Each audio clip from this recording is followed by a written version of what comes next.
can come back after retirement and have access to some um, decent homes and all of that. Over the time, uh, wherever it is you're joining us from, this is Spoon TV. I'm Nelson Collet. I want to say thanks to everyone for joining us this morning on this live broadcast. We bring you a live coverage this morning from the Millennium Construction Incorporated from the Millennium Estate, as some will call it, here in Marshall, Margibi County. We thought to come here this morning to do this coverage specifically because of different issues that we have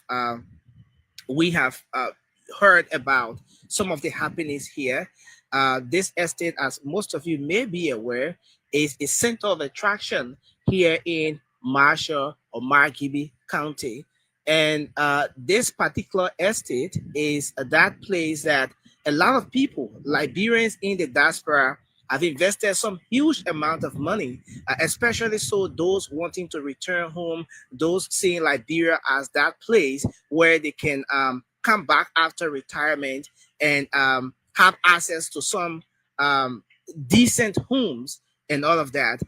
Over the time, for a very good time now, there has been calls from the president of the Republic of Liberia. There have been calls from some other citizens of the country stressing the need for Liberians in the diaspora to come back and invest in their country. The Millennium Estate or the Millennium Construction Incorporated is just one of those huge investments we have here in Liberia. But what are the actual stories? What is the actual happening here at the Millennium Estate?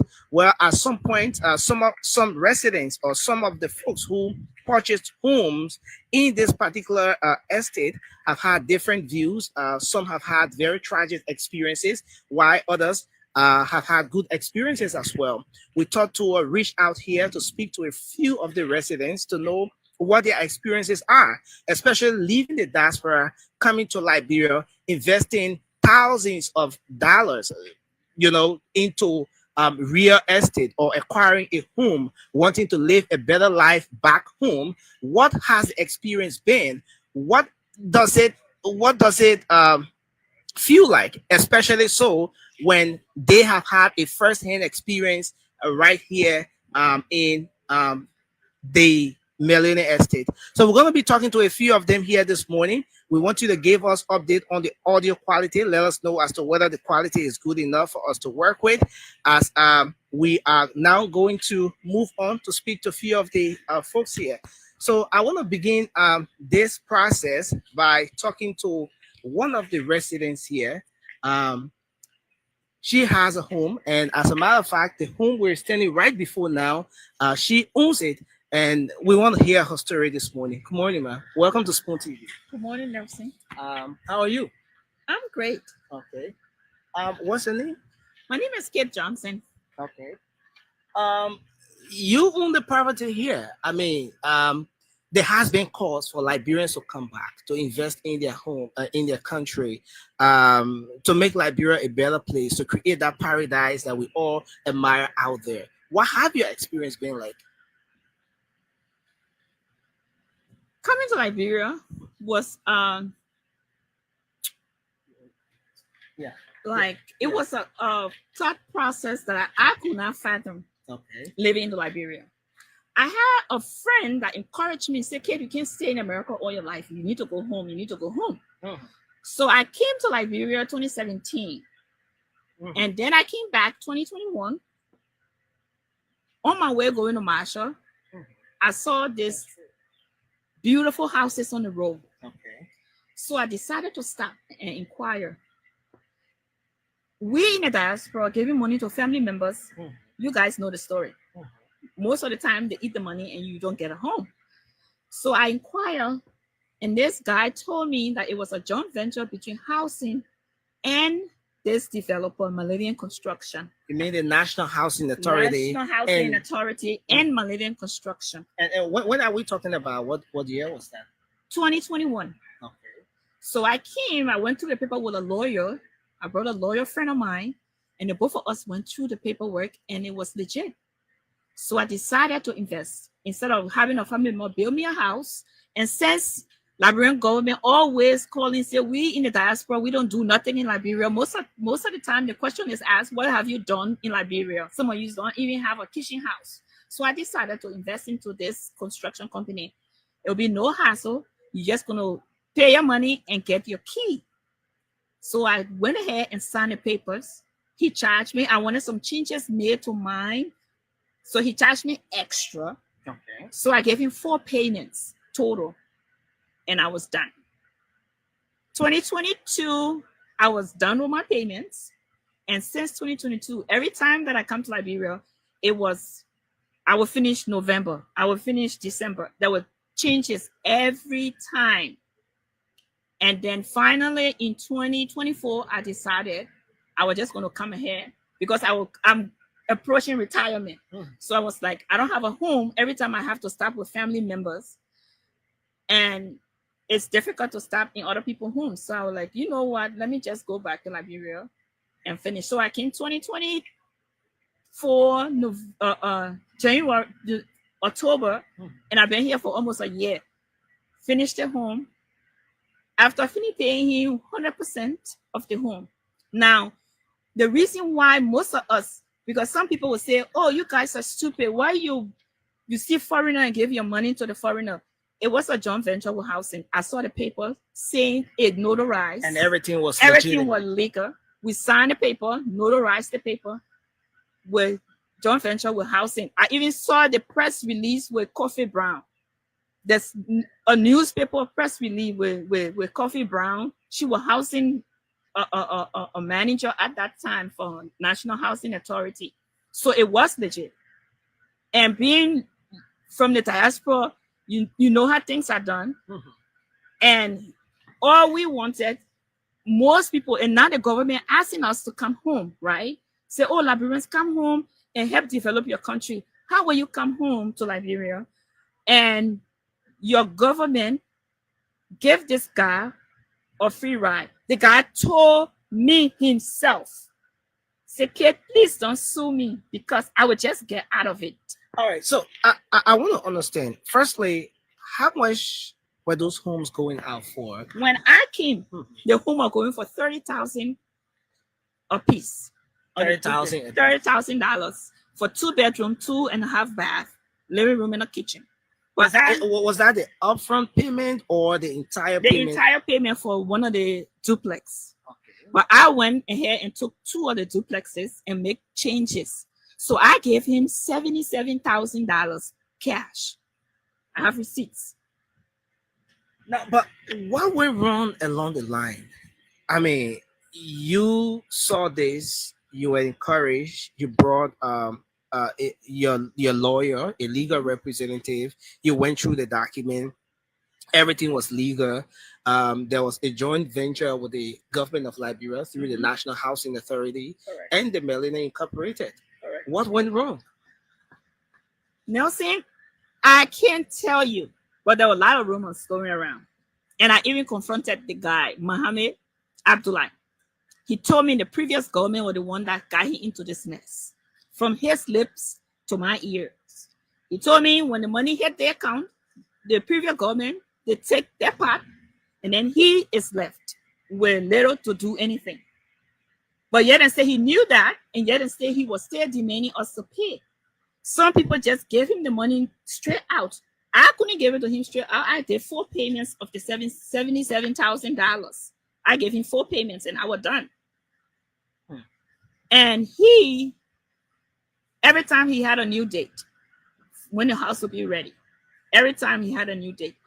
I consider myself being blessed because I came to Liberia every year since I invested into the property. I came every year and I stayed longer than most people. So I knew where my house was because I would come and torture him a little bit, and he would sit here and do a little work. And the minute I was gone, that was it. He was done. So how long did it take you to get your property when you made the payment after verification? I never.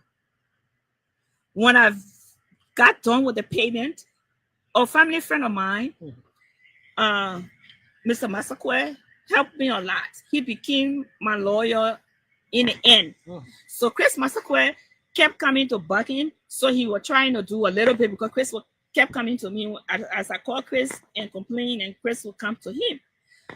And then he will, continue. If it wasn't for Mr. Masakwe, I won't even have a home to call home. I won't even have a place to call home. We have But why do you think so? When in fact you paid for the property, and you're expected to get a property after making payments and all that. Yes, everywhere in the civilized world that has things are done. But I guess in Liberia, things never works in Liberia. I don't know why is that. But once he showed me the property, and then Chris started coming to him every time and bugging him, that's the only time he roofed the house. And then when I came 2024 for President Bouaka inauguration, then he did my POP in the house because I paid extra for the POP. I gave him 17,000 for the POP alone. That's how he charged me. And then after he did the POP, and that was it. He was gone. Nobody could find him. And he told me personally that the government messing up, and he won't be able to finish the house. So he has 27 lawsuits already. So if I add mine there, it will be 28. So it was useless of me going to sue him. And that's the time now I realized. And then my friend talked to me. She said, I just got done with mine. So kid, just finish yours. And then I worry about it. So but have you guys have situations where maybe somebody gets to pay for a property and don't get the property at all, or maybe you pay for a property and the property doesn't get to be completed? I've seen like maybe 20, 25 people, because I've been here since last year, and they will come and see the owner house on this side of the community and knock my gate and I come outside. I saw an older guy, 80 years old, sat down on my porch and cried. He gave all his retirement money to build a house, and he doesn't have a home. He doesn't even have a spot to call home. So why would Liberian government allow a foreigner to come into Liberia and dupe Liberians out of thousands of dollars? Who is the foreigner in this case you're talking about? The developer. The developer? Mohammed Abdullahi. He is a Ghanaian that came into Liberia and were given first preference to develop a community. In the midst of those different challenges, have you guys reached out to the government? What is the government saying about it? What are further steps you've taken, especially when you didn't get to see what you expected at some point? When I came in October and I started working on my house, we got together. One of the ladies that paid Mohammed, she paid cash. She gave him $90,000 cash, and I know her personally. She called me and said somebody gave her my number. That's how I met her, and she called me and said, "Kid, they put a group together and channel this thing to the new government that coming. Since the old government and Mohammed were in bed together, let's channel the new government." So we put ourselves together. And we form our whole homeowner association. We have a president, we have a vice president, secretary, financial. We put ourselves together. We approached Joseph Bouaka government, right? We went through housing to the justice ministry to at least get redress, to do something to see if Mohammed have properties here that can be sold, or something to give some people their money back, because some people don't even have a spot to call home, and they retire. They brought all the things on the ship. I know a couple of them brought all the things. I brought all my things. I have family members. Chris kept some of my things. My mom kept some of my things. So it was okay for me. And we went through housing. I was one of the people that were privileged to go to the meetings. And we went to a meeting with some people that own the land. We went to a meeting with the SG from the Justice Ministry, the housing lady. We contacted her, but we didn't get any solution. There was nothing told to us. Because there was some people after us too for the land. They were like, "You guys need to take your house off our land." So I want to understand that part just before we wrap up and speak to the next person. You pay for a property, and I want to believe you have documents. You have legal documents. Yes, I do.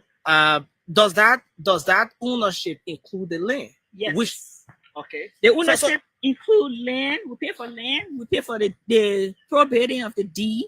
We pay for. He was even trying to. We even pay for water and sewer, trash pickup, insurance. Or we pay for all that into getting the property. We're all calculated in that. but how did it get to that point where maybe the Dwazon Township now started to request that you guys should leave their land? One day we were just sitting here. We saw the whole group of guys coming around, say the land for them. And then they called us to a meeting. We went to the meeting to Justice Ministry, and then all these land deed paper came out that the land original owner were the Dwazon people, and they gave it to the military to use it as a training ground. And then Ellen decided, I guess, that they were going to take part of it to make it commercial. So now Abdullah, this developer, is supposed to pay the Dwazon people for the land, which he didn't do. Huh. So because he didn't pay the Dwazon people, and then everything went down on her, so they decided that they wanted the land back. So we had to rebuy the land from the Dwazon people. I had to get them $2,200. After paying paying for the property, you have to get extra $2,000 to the Dwazon people for half a lot. So this entire property is situated on half a lot. I think so. Half a lot. It's not a whole lot. It's too small. It's half a lot. What do you want to say finally, just before we talk to the next person? It is. I know this present government might say it was the previous government that did all the negotiation and they don't have anything to do with it. But government is continuation. Where the person stops and fails, you pick it up and you run with it. This project should have been President Weah legacy if they had done it too much. His name is coming up. Yes. You mean that he was part of this whole deal. He might not like it. If he wants to talk to me, no problem. I'll tell him. Mohammed Abdullah told me about him too. Now, a month ago, a fellow by the name of Pepsi Yeke came here and said all the houses, 16 of them is his.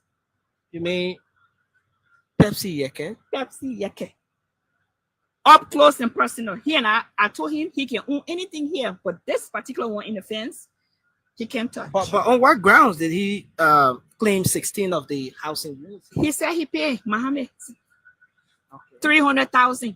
So I would like to know what job he was doing to own 30 units here. So he came and putting stop work to Eric. He brought a Lebanese guy and we're trying to own, and we really caused noise. That how come he left? But he still started breaking into some and say it's his. And the whole thing is a mess. So I hope President Bouaka can come to our aid so that at least some people can recoup their money because they don't have properties and they already pay full payments. Wow. Well, thank you for talking to Spoon TV. Thank you. Let's talk to our papi. Hello, sir. Welcome to Spoon TV. Thank you, Nelson. How are you? Yeah, I'm okay. It's good to have you on. Yeah, thank you. At what point did you acquire a property here at this estate? 2020. Okay. We acquired a semi-executive property down the hill from Ghana. Okay. Yes. Okay. So, what has your experience been? What was it like? My experience is similar to Mrs. Johnson's experience.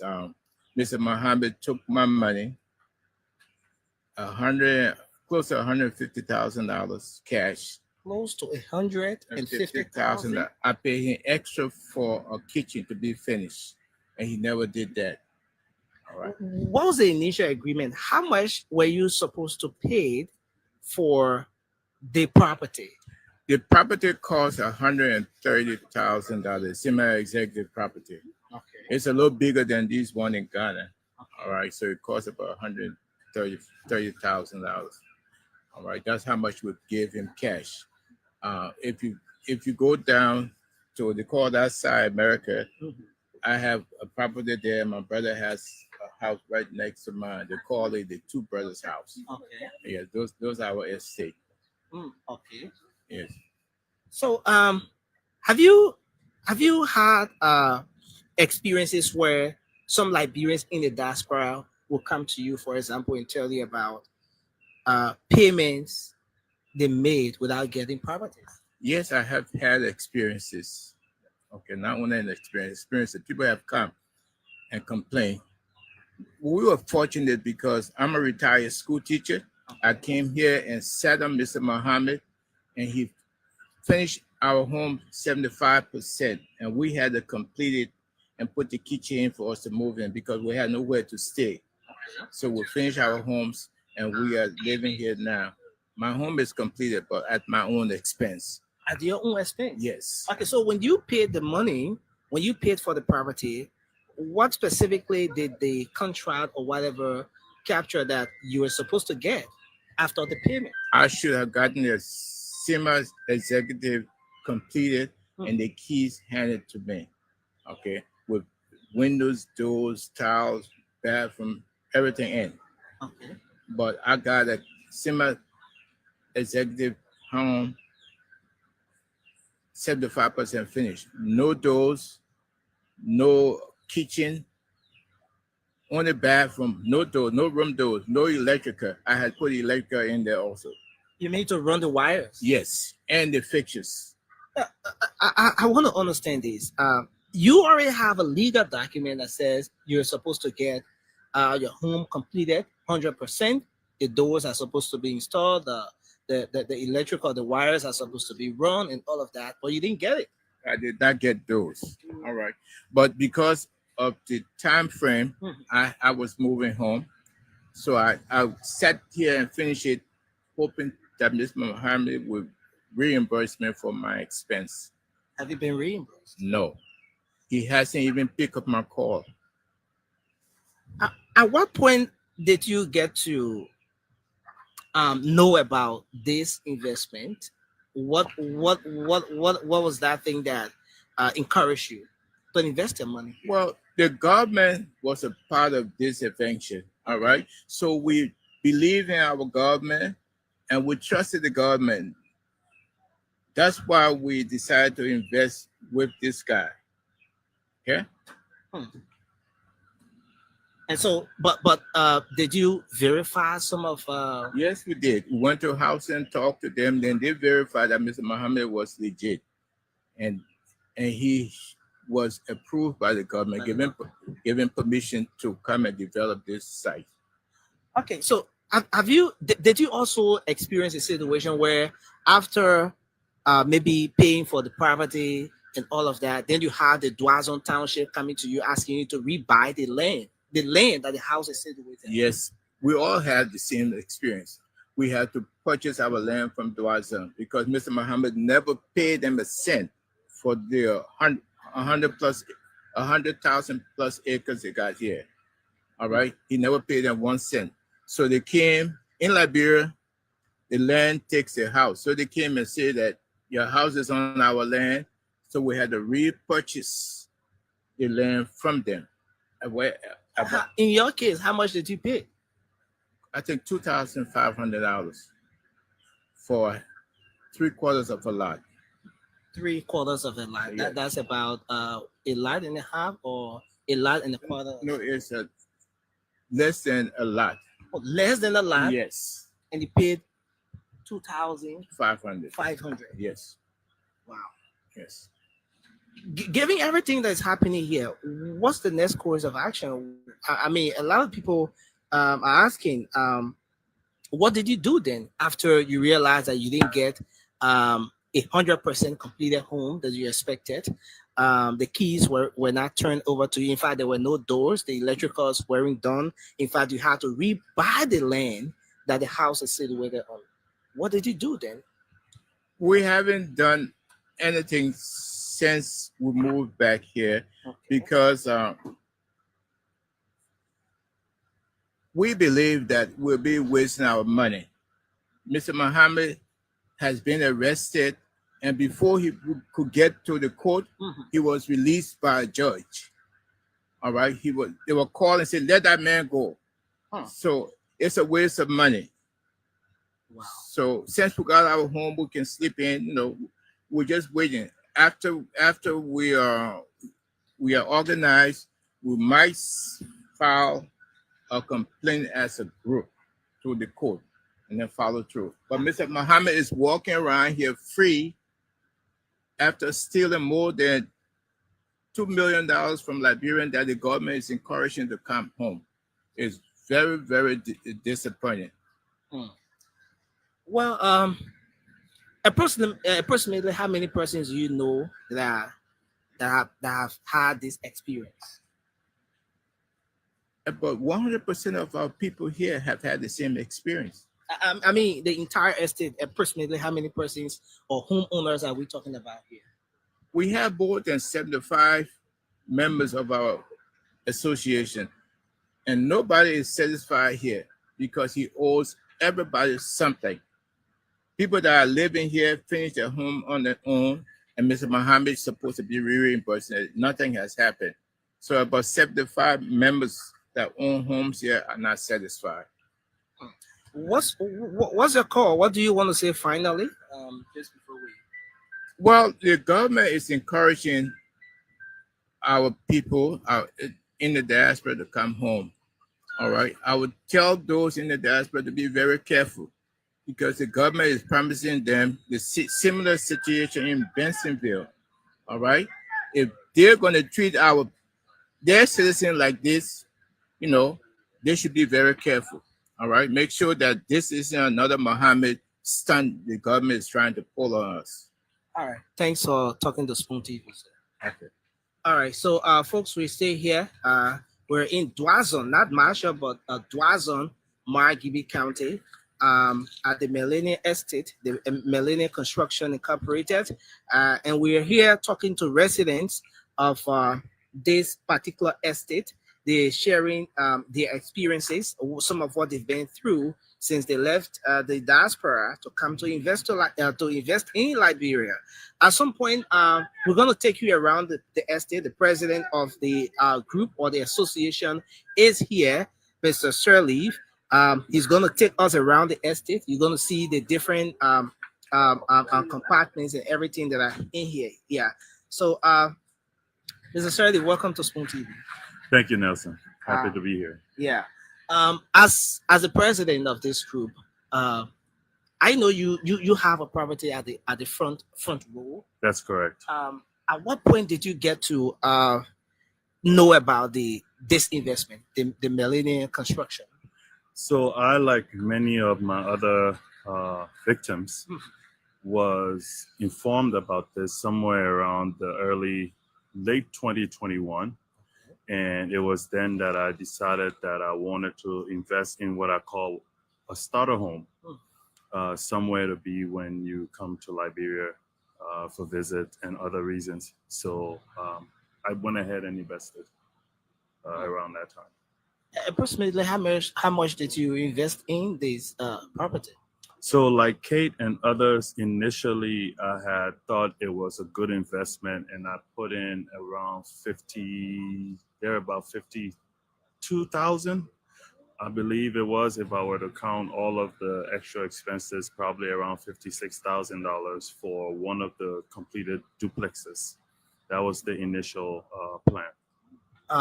And did you get what you paid for? Oh, absolutely not. Absolutely not. In fact, if you even, I'm trying to see what I can compare with what I was told after over a year. You see this little foundation, You mean the little foundation, the one right here? Yeah, this thing that has no real foundation on it. That's essentially what I was shown to be my property after a year of waiting. So, you mean there was no elevation, just a foundation? There was zero elevation, just what that foundation looked like. And I was told to come back in 6 months and everything was going to be completed.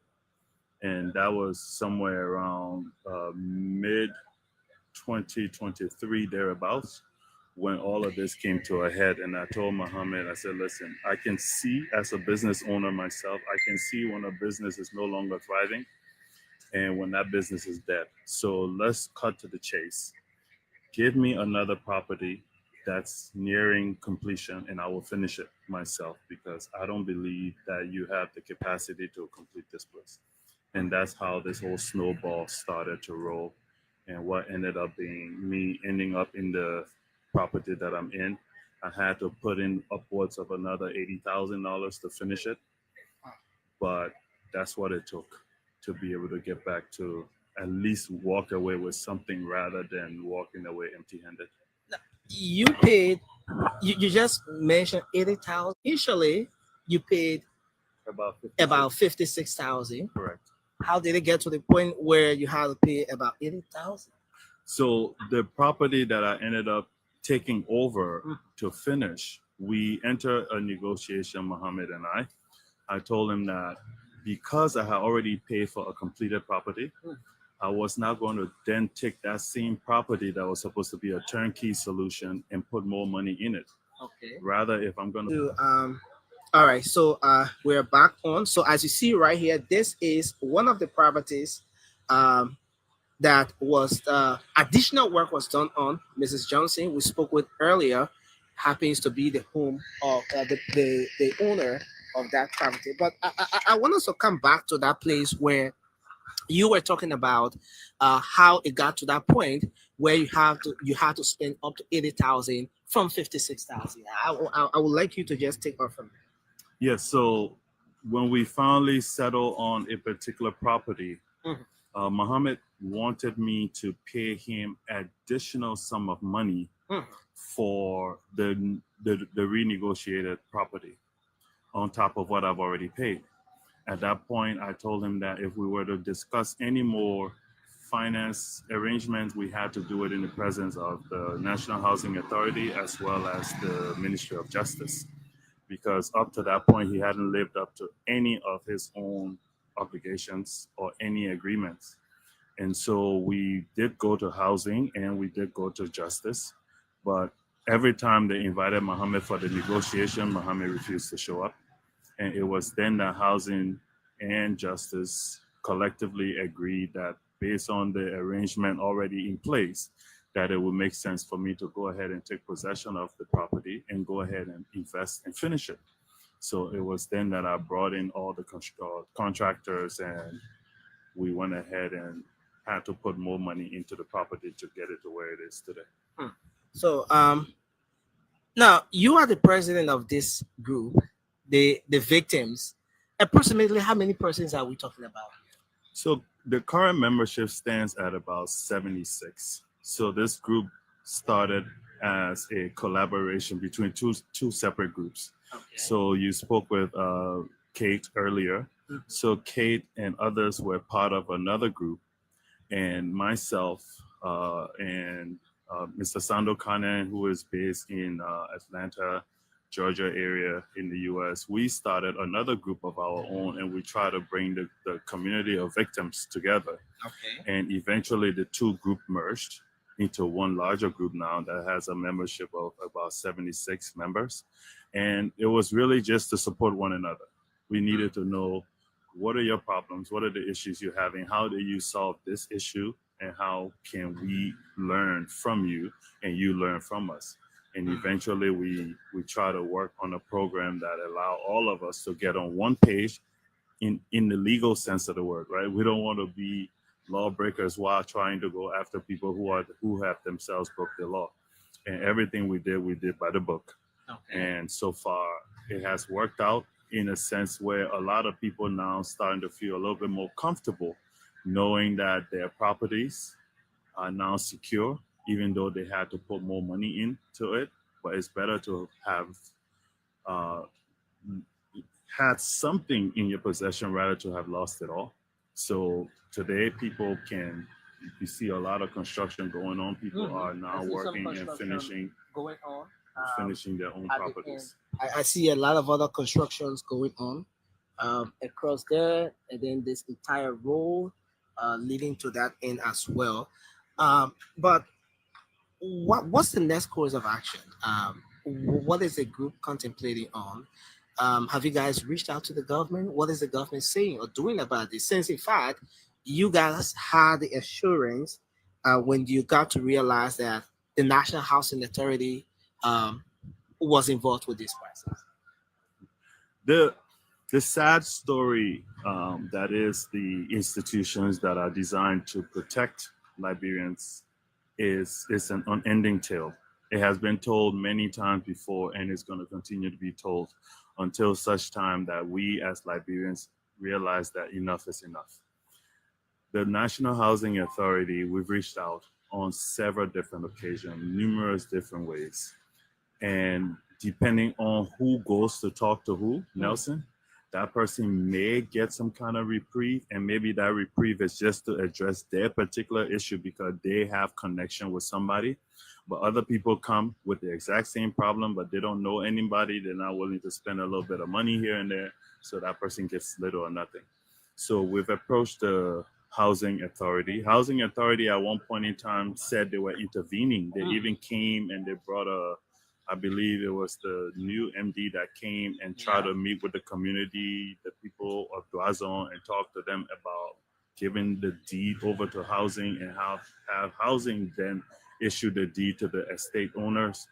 That ended up being a complete failure because the goal was to then up the cost of these half lots that they built these houses on these already victims, which I thought was a little bit, I mean, it was crazy. The government is supposed to protect you, know that you've already paid your money for this, but then they turn around and say, why don't you give us the land? We will resell it to them, and then we'll add a premium on it because we need to make money too.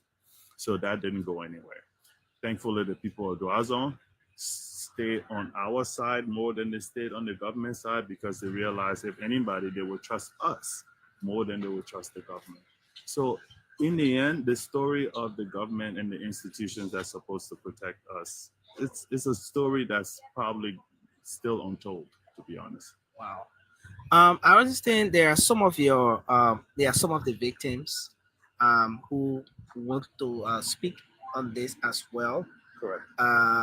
Let me see the possibility of maybe you can get like two of them that we can speak with briefly Sure. just before taking a tour around the estate and seeing what the actual condition is here. So maybe we could get a bit closer. So Sure. So just for context, for your viewers, so a lot of our members are based in the diaspora, okay. and they have obviously decided to join this conversation via a WhatsApp group call. Okay. And a lot of them now are available. They are watching us Okay. on our computer, and they all have their own stories to tell. So we would like for at least one or two people who may have a story that they would like to volunteer and add to this conversation to at least be a part of it. Okay, So so who are we speaking with first? so right now is Ari? Manjua Ari? Okay. We will start with Yes. Ari, and then after Ari, if anybody else, you can just please let us know. So Ari is one of the residents of this area, and she also has her property here in the Ghana area. So Ari, please go ahead. So good morning, welcome to Spoon. Announcing. Yeah, good morning, welcome to Spoon TV. Thank you so much. We appreciate you. All right, give us a background of this whole thing. How did you get to know about the Millennium Construction, and how much did you invest into it? How did it go? You want to start from there? All right. Thank you for the opportunity. First of all, I am an interior decorator. So I came over in 2023, the beginning of 2023, to visit my cousin who has a mini mansion in the area not too far from where the estate is, like 10 minutes. Okay. So we saw it, we investigated, and we felt that it was a good option to take because I have 2 kids. Okay. In America, and I wanted my kids to have something. I didn't want to stop with family or friends whenever I went to Liberia. So that's how it started. So I went to the office and got all the information about purchasing the property. and the property 2 unit was going for $50,000, excluding the other financial, like the down payment for this, down payment for that. So in all, I paid in April and May of 2023, I paid Mohammed about $56,000. So I came back to the States, took out of my 401k, my pension, and paid that money within 2 months, because he told me if you pay it within 2 months, you could get a cheaper rate. He was selling it for $60,000, but if you pay within 2 months, you will get it for $50,000, and that was the agreement. And I have all my documents to that. So I paid for the property. Now the property was supposed to be finished within a year too. We went back and forth. First thing he showed me was a foundation. Then he moved me after we started the argument. I said, I pay you everything. He moved me to a skeleton house. And we started another argument with him because, no, you promised a finished property. I don't owe you nothing. So he finally carried me to a house with a roof, but there's no window, no doors, nothing. So here I have paid for a property in its totality, and I'm getting finally, because I was so frustrated, and my family and friends said, well, just take the one with the roof and go ahead and finish it. And I'm right behind the property of what's the lady there next Kid. I'm right behind Kid. My building is right behind Kid's building. So after that, when I decided, after he had eaten my money, when I decided to reconstruct the building, here comes another Liberian guy that said the property was his. Now that is the issue, Nelson. The issue here is most of us have paid everything that we were promised. We got our documentations, but this same property has been sold by Mr. Mohammed. I wouldn't even call him Mr. By Mohammed to 3-4 different persons. And then you the initial person, you start to fix your property. Then the next person come, and he got up fighting with each other. That's the sad part. We are going right now. I'm in court with this guy. Why? Because he comes back after I'm fencing, I'm fixing, I've paid more than 55 times. He come back and tells me, say, oh, this is his property.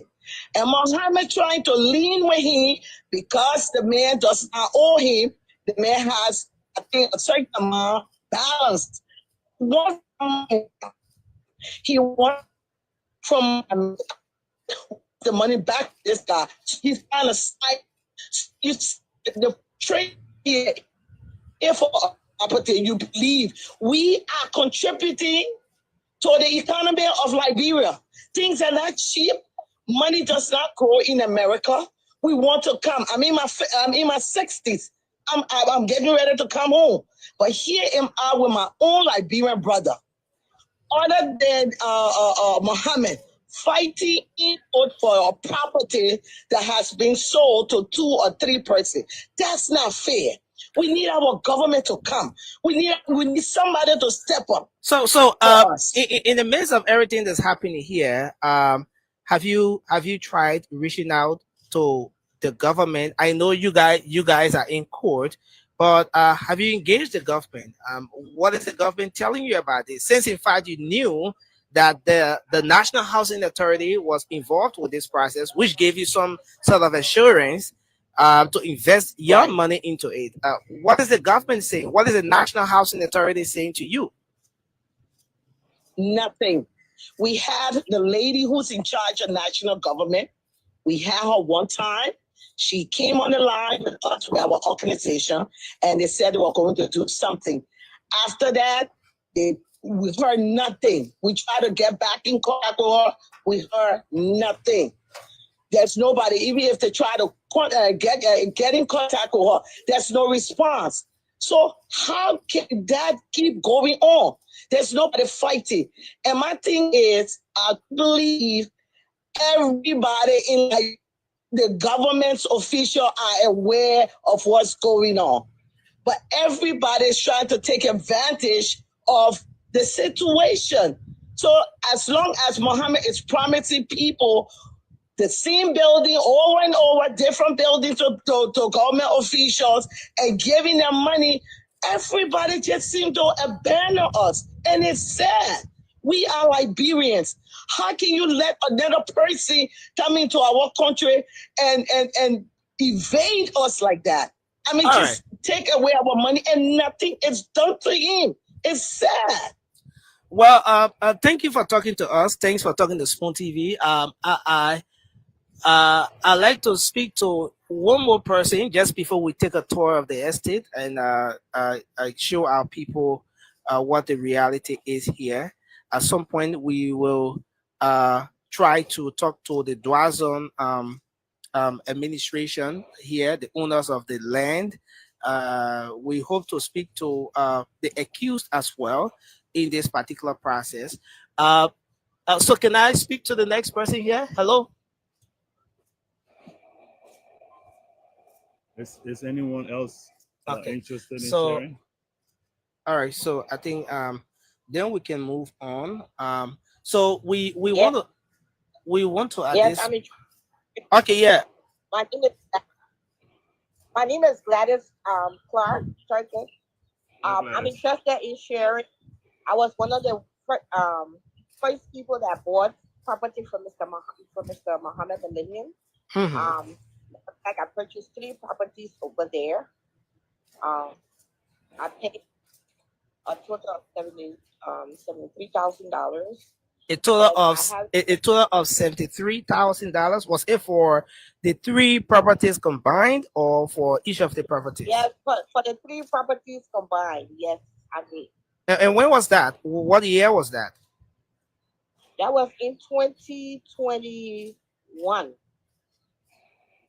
Okay. 2020. So then what happened after the payment? Did you? Well, my sister was there. She the one who was running behind the property, and she assured me that everything was going to be okay.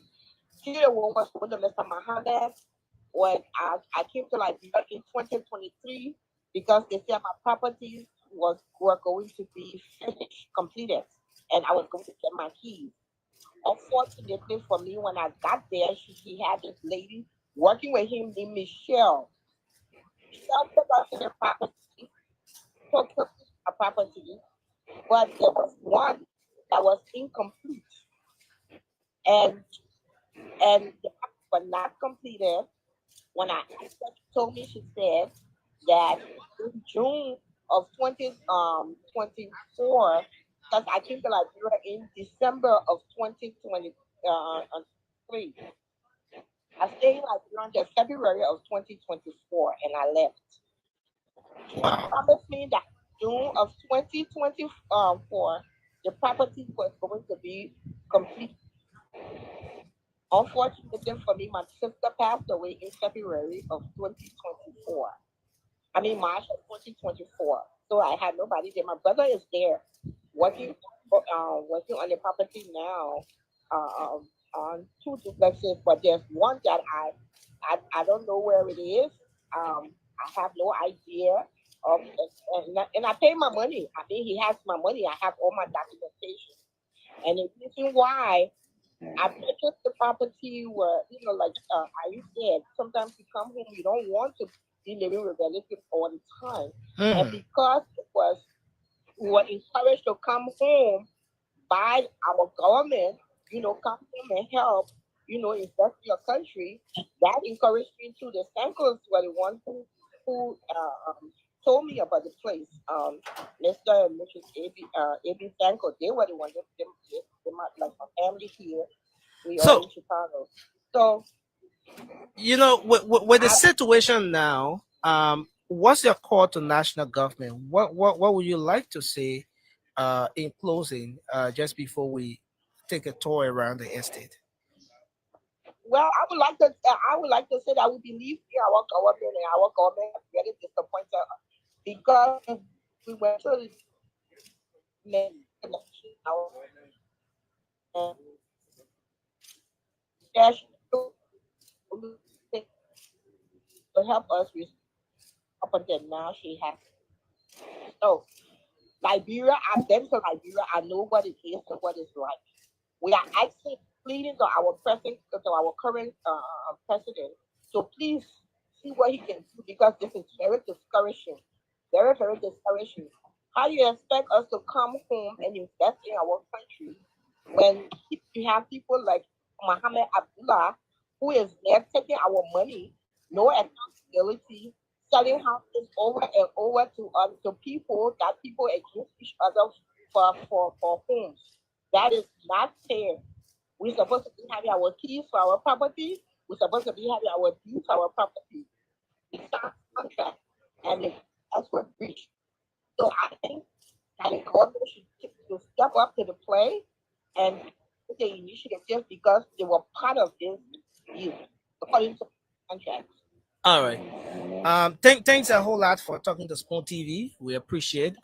Thanks a lot, and we are at this point going to take a tour around the estate and uh, talk. Let's say give our people an actual picture of what everything here looks like. Um, yeah. So thanks a lot for talking to us. So folks, we are still here. Spoon TV. We are coming to you live.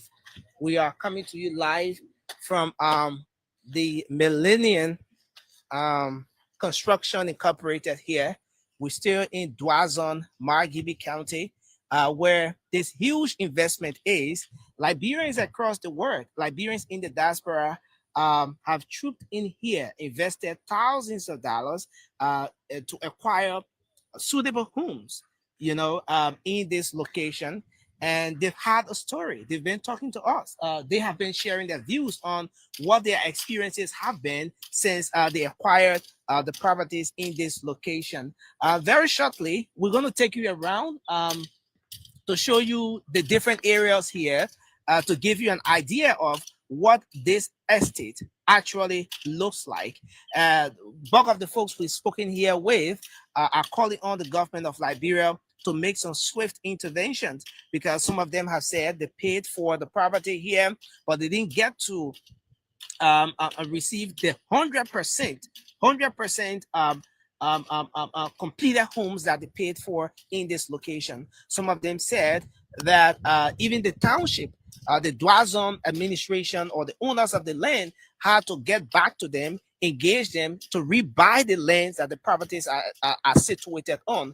But they've also said to us that in the agreement, in the documentations for the property, the land is included. That is, once you paid for the property here, you automatically have ownership to the land. But the Dwazon administration or the owners of the land, the land here, the folks who accordingly sold the property to Mohammed, the owner of this investment, reached out to most of them, asking them to rebuy the land because Mohammed did not get to pay them the full amount that was agreed upon. Some of them said they paid for their homes, but could not get those homes after 2 or 3 years. There have been different stories coming out from here, but we're going to remain posted. We will now shortly take you around the estate here to give you an idea of what everything here looks like. Keep watching Spoon TV. I'm Nelson Collier, and thanks for joining us.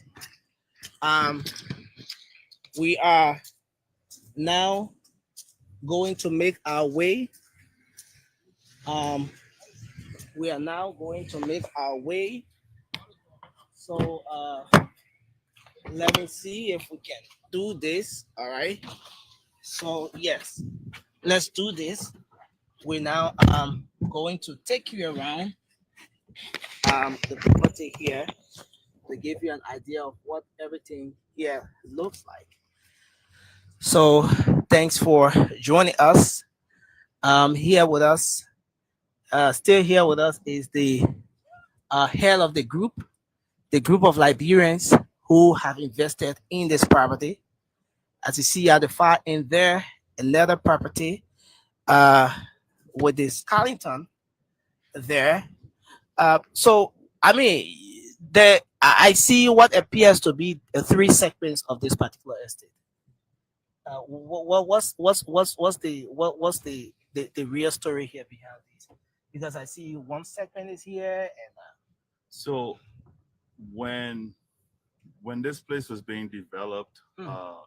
apparently they had planned on labeling each segment by some country. yeah, And so this area we're in currently, they called it Ghana. okay, For one reason or another, I guess because Mr. Abdullah is from Ghana. I don't know what other reasons there is, but this entire segment, they call it Ghana. okay. So we're currently in the area that is called Ghana. So Ghana is the name of this segment here in this Millennium estate. Yeah, in the Millennium Construction Estate. Wow.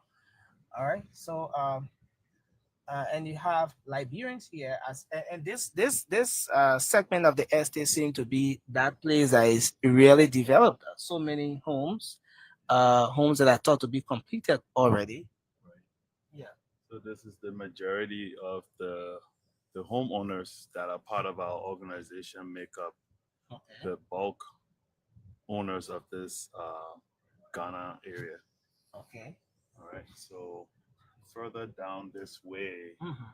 is the home of the organization that we're all in. Our former president, Madam Joa Benson. Okay. Her home is the one on the very end there with the silver roof. Okay. So this one here, I believe, is the home of Dr. Tupman, Okay. another member of ours in our group.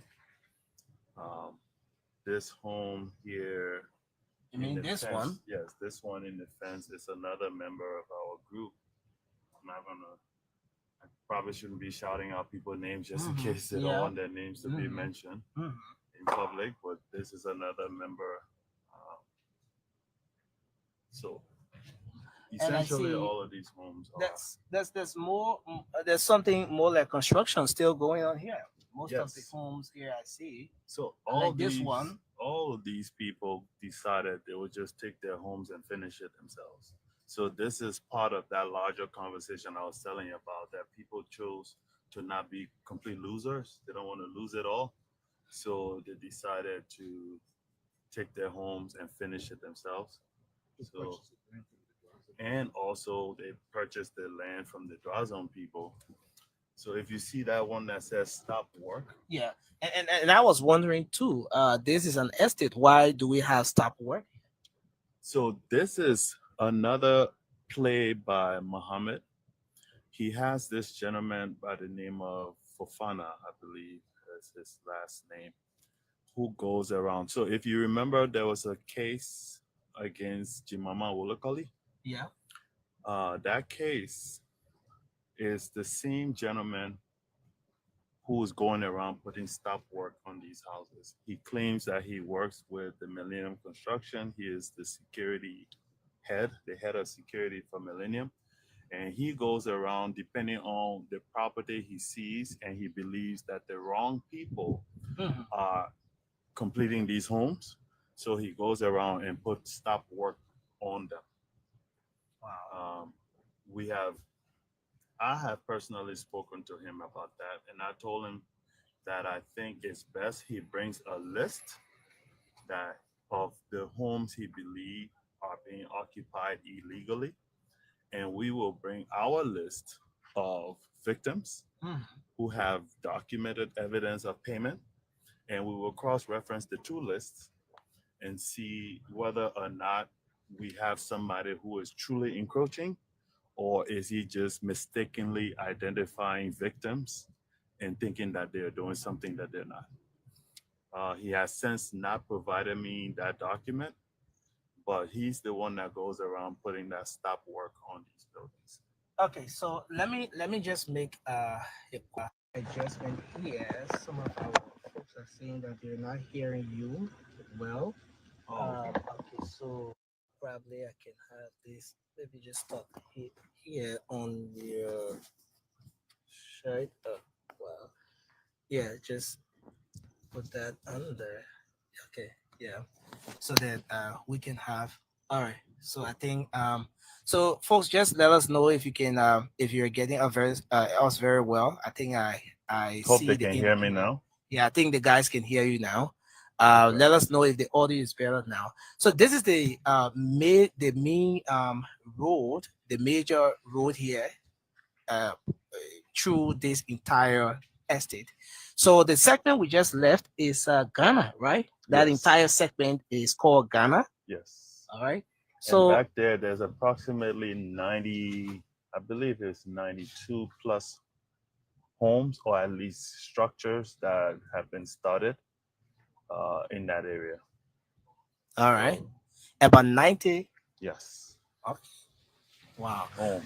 So about 90 90 homes. individual duplexes or homes that have I actually see been. AFL personnel here. Well armed. Do they always come here? What's about the AFL personnel? Yeah, so before that, real quickly, you see where it says no trespassing property Yeah, of the yeah, LEC. yeah, yeah. So this here belongs to LEC, and this is where LEC they're Good about morning. to Good morning. erect Okay. a solar farm. Okay. So the So LEC is supposed to erect a solar farm here. yes, Okay. good morning. And then the military Mhm. is also part owner of the a segment of this land, Okay. and they usually do patrolling just to ensure that people are not encroaching. They will go around, and if they see illegal cornerstones being placed in certain areas, they will take them down. They have been very helpful Is to this the community. is this part of the estate too? The construction? Interestingly, yes. So Because all of this is supposed to be, but this is an example of what happened after this whole thing just went the way it did. Now people started buying land and deciding to bring all kinds of things. This is somebody trying to build a warehouse or a shop, one of those warehouse thing where they will have the store on the bottom and the apartment on the top, or all those, just everything that is no longer residential. And we have since been talking to Public Work to intervene on our behalf because there are zoning laws hmm, on the books that require certain structures to not be erected in certain communities. And so Public Work has been helpful. We hope that they will do more because we also reached out to them about the roads. As you can see, the roads in and out of this place is deplorable. As we go further, you will see that the roads themselves are not good enough, especially during the rainy season. It gets a lot worse. hmm. So Public Works, we reached out to them, and they have said that they're going to be willing to help us. And we just want to take this opportunity to thank them in advance, while at the same time calling on them to please live up to that promise. You know, they I heard you talk about a solar farm that is supposed to be constructed here by the LEC. Mhm. Then it brings me to the question of how do you guys access electricity here? Is the LEC currently here? Do you have an LEC grid here that supplies this estate? So the short answer is no, Why? because when this property was first established, again going back to the developer, Mhm. um, they were supposed to put in a formal proposal to LEC requesting requesting the infrastructure be brought in to electrify this entire place, Okay. all of which was embedded in our payments. What ended up happening is LEC came in this area and they ran electricity straight through Marshall all the way to the airport, and they never came in this development because the developer did not make good on that pledge. So we have since gone back to LEC. We've asked them to come and intervene because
it.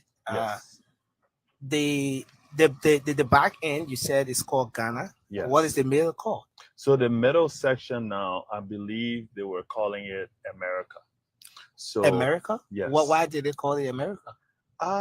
We have to go and ask Mohammed what was the rationale behind the naming convention, because you see where these high-rise buildings are on the road there. Yeah. Those high-rise buildings are part of the whole America segment.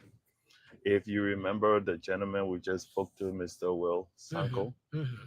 So right next to the high-rise building, there are two yellow houses there. Yeah. So those two yellow houses over there, that's the house that Will was telling you about in his testimonial.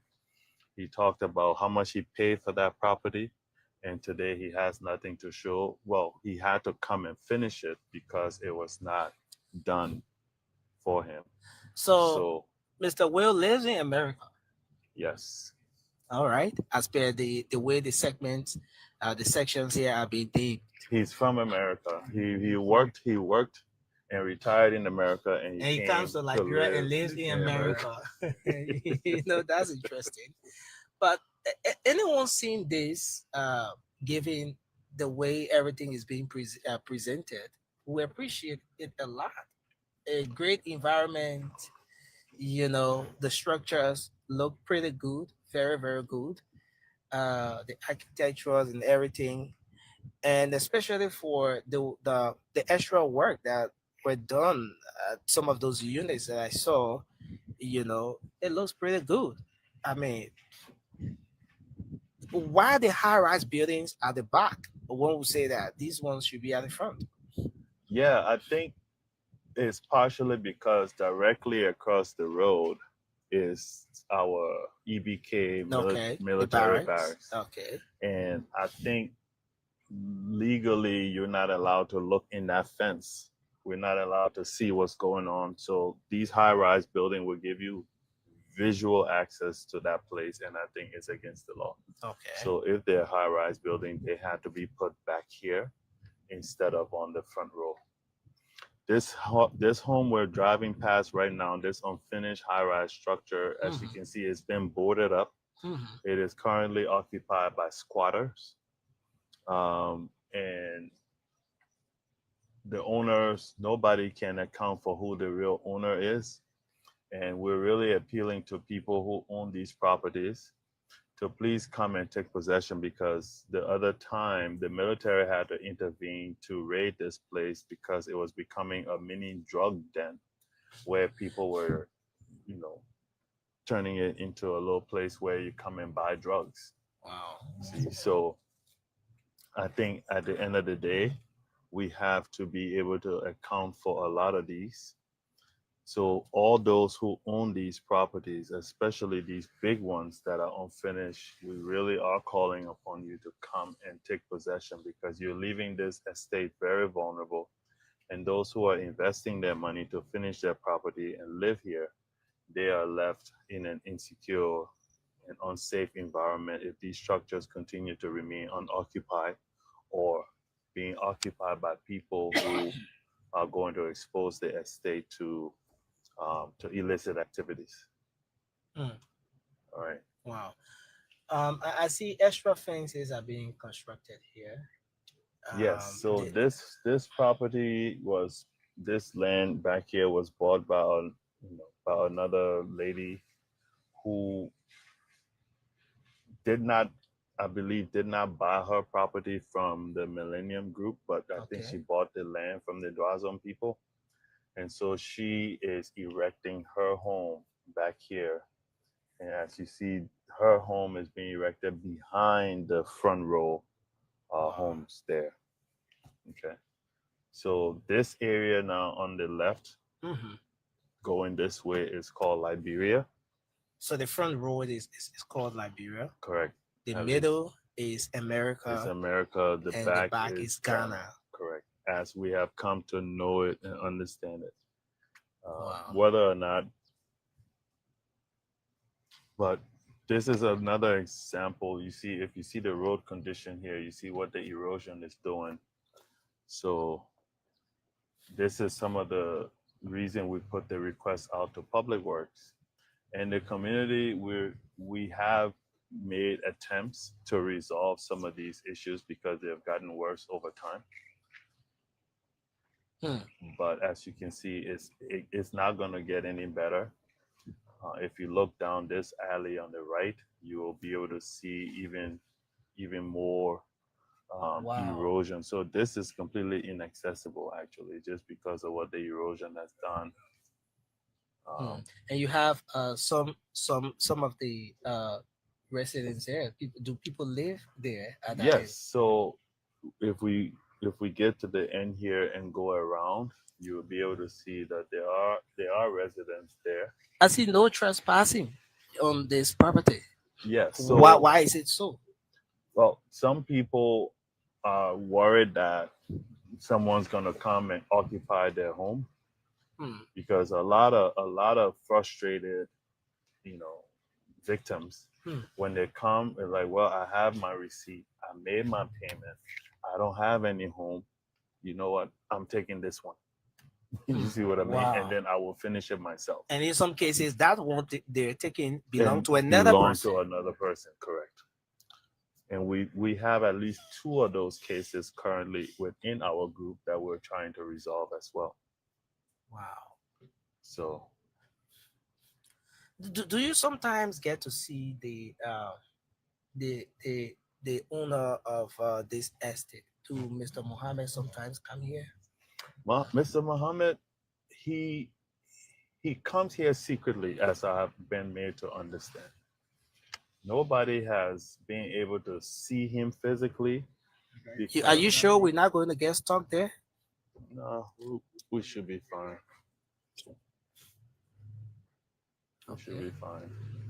So, yeah, from what we understand, he comes here in and out. He will slide in real secretly in, vehicles that are dark and tinted, and then he will just leave out of here, and nobody would know that he was even here. Wow. So, yeah, but I see another trespassing. No trespassing. yeah. Here as well. So, yeah, so somebody owns this one here. Okay. Again, but these are all, and then as you can see, This place as well is. yeah. So around the back there, we're not gonna go there because of how bad the road is. But around the back there, that's another area. But obviously, people are living in this one, and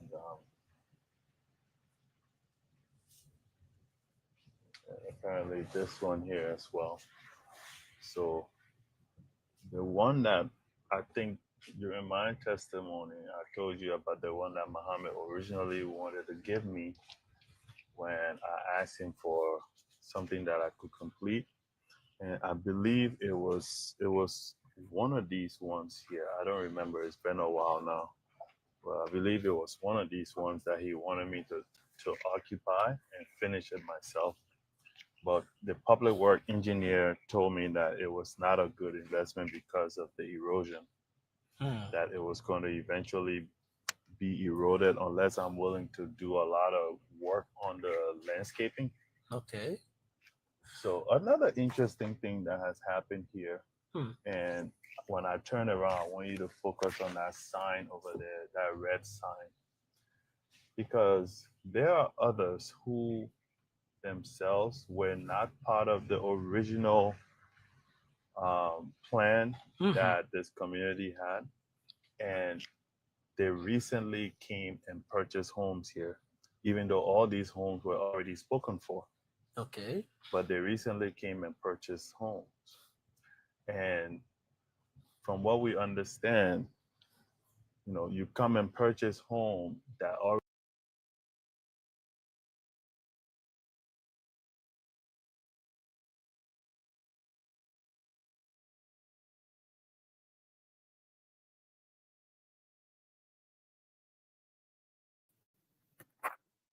Good evening. Good evening. Good evening. Good evening. Hello, everyone. Good evening. Welcome to the Nightly Exchange. Thank you for being here this evening. Good morning, good evening, good afternoon, wherever you're watching from. Thank you for being here this evening. Thank you for watching. Thank you for being so patient. We appreciate you. David Coley, I put the link in the chat if you want to know something. I appreciate you. David Coley, I put the link in the chat. So give me a second. 1 second, guys, please. Let me try to fix this.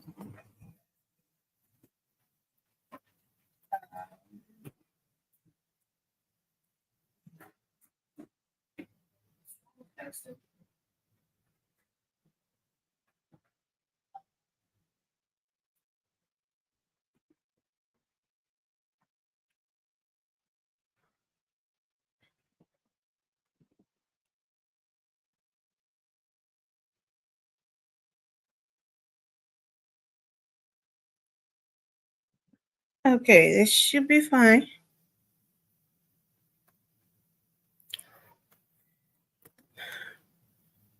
Sorry, guys. I apologize.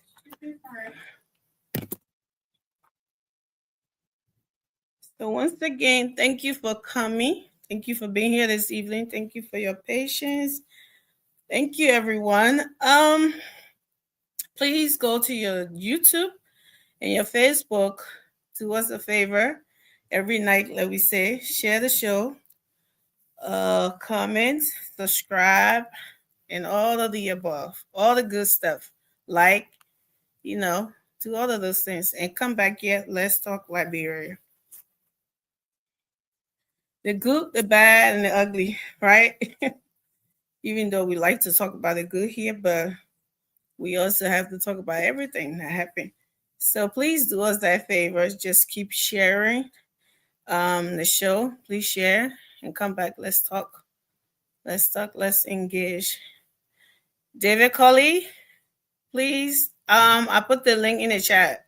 I don't know if you can hear me, but I know you're asking for it. So I did that. Welcome, Willette. Welcome, Ambassador Rufus Flomo. Thank you for being here. How was Bone County this evening? Maybe probably this morning, I should say. Yeah, you're up watching us. Wow. Thank you so much. Guys, are you done sharing? Are you done commenting? Please do so and come back here. If you want to come on, I have the link also in the comment section. You can click on it and come on and let's discuss. Like we always say, this is a safe space for everyone to come on. Whoever has anything to say about Liberia and you have any party or anything to represent, because on this platform, we just don't talk about politics here, even though that's the, biggest thing in Liberia that everybody wants to talk about all the time. But we talk about other stuff here too. We talk about social issues and other stuff here. So we welcome you if you want to come on. If you're shy like me and don't want to just engage with us in the comment section, subscribe, share the show, that you can support us in that way. And the video that I just played for you to watch is something that is trending, and I think it been going on for a while now. But I guess when people are not talking about stuff like that, it's not really, nobody will know about it, right? There's a lot of things that goes on, and if you don't say anything about it, you gotta say something for people to bring it to the light. And we have a lot of these people, they don't have to be foreigners. A lot of people in Liberia trying to, calm people out of their money. And they're getting help from permanent people. government officials and stuff like that. So they're emboldened to do stuff like that. It doesn't move them. It doesn't mean anything to them. So, I played this video because I saw our own Nelson Colette from our sister, the China Spoon TV, Spoon Network, and I thought to play it. Shout out to Spoon to play it for us to see it, and some of us to have, some kind of, to alert everybody who's thinking about doing that, not wanting to go back and give your money to relatives to build for you, to do projects for you, because they're too shy to rip you off. But when you're doing it, when you're giving it to a company to do it for you, make sure you do your due diligence. Make sure you do your homework. That's the point. That's the whole point of playing these videos when I see them, to inform people, to know what's going on, to know what to be careful with. And these days, guys, as I seen a video tonight, I should have played that. Nelson, if you, all of you who are watching, if you know Nelson Colette from Spoon, and anyone, if you talk to him personally and someone called you pretending to be him, or say they are Nelson Colette and they're needing your help, they urgently, can you send it in? You notice that the number you talk to him on is not the number calling you. It's someone else, a different number calling you, and then they're trying to act like there's so much in a dying need. They're in hurry. You should send them this. You should send them that. Make sure you call Nelson on the number to call him on, or that you should have talked to him on, because a lot of people in Liberia, and not just Nelson, even your own family members, when they're calling you, people pretending to be your family member, you have to, don't just take your money and send it. You have to make sure, because one thing I have noticed about us Liberians, we don't imitate good stuff, right? We see a lot of good stuff going on in the country, or being done by a certain group of people, and the bad things. And I noticed that we will always choose to imitate the bad things. So there's these Nigerian people hacking people, WhatsApps and stuff, acting like they know your contacts and telling them, oh, send me this money, do this, do that. Now the Liberian people started their own too now. And I don't know if it's hacking, but it's calling people that you know or that you might be connected to, and doing the same thing too, pretending to be you and asking for money. Okay, so this is a personal story with my cousin. He just came from Liberia like 2 years ago. He's no, a year ago. Yeah, a year ago he's here. He's in Pennsylvania, and there was this lady on Facebook had her whole Facebook profile picture parading around on Facebook with it. He's a criminal. If anybody see him in Liberia, he stole $300 from her, and they should call the police. And he doing it and doing that, and he didn't even know any of these things, right? Someone from Liberia saw that, and they called him over here. Like, I seen this lady on Facebook, telling your whole profile picture saying that you stole from her. What is she talking about? When he went, he saw the same thing. He tried to contact her. She didn't even want to listen. Turn yourself into the police. Who does that? Who will steal for you and turn yourself into the police? Anyways, but he was trying to explain to her that I'm in the U.S. with you. There's no way I could have been the one in Liberia stealing from you or do whatever. It's not me. So her daughter kind of understood what he was saying and noticed that, oh, no, they might have taken his picture off of Facebook. Yes, taking people pictures, profile pictures, or go on your Facebook. You who have Facebook, go on your Facebook pictures and take your pictures and put it on the number. They're doing that now and calling people, telling people that they are you or you are them. So you have to be careful when your loved one's calling. I know 2 other stories. The other one, somebody called her, said her uncle was dying and this, that, and she couldn't get in touch with any of the family. Plus, she sent money. That was it. Be careful, y'all. Be careful. Liberian people are on the 419 level. They're trying to beat the Nigerian people to it. So you got to be careful. So, yeah, so this 419 that I played, this one is a bigger one, because if you're taking $150,000 from people, $80,000, $70,000, that's a lot of money. That's people who saving, retirement and stuff.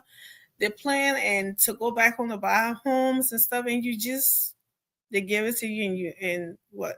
And the sad part about it is that I would keep the one and let everybody come on first before we talk about it.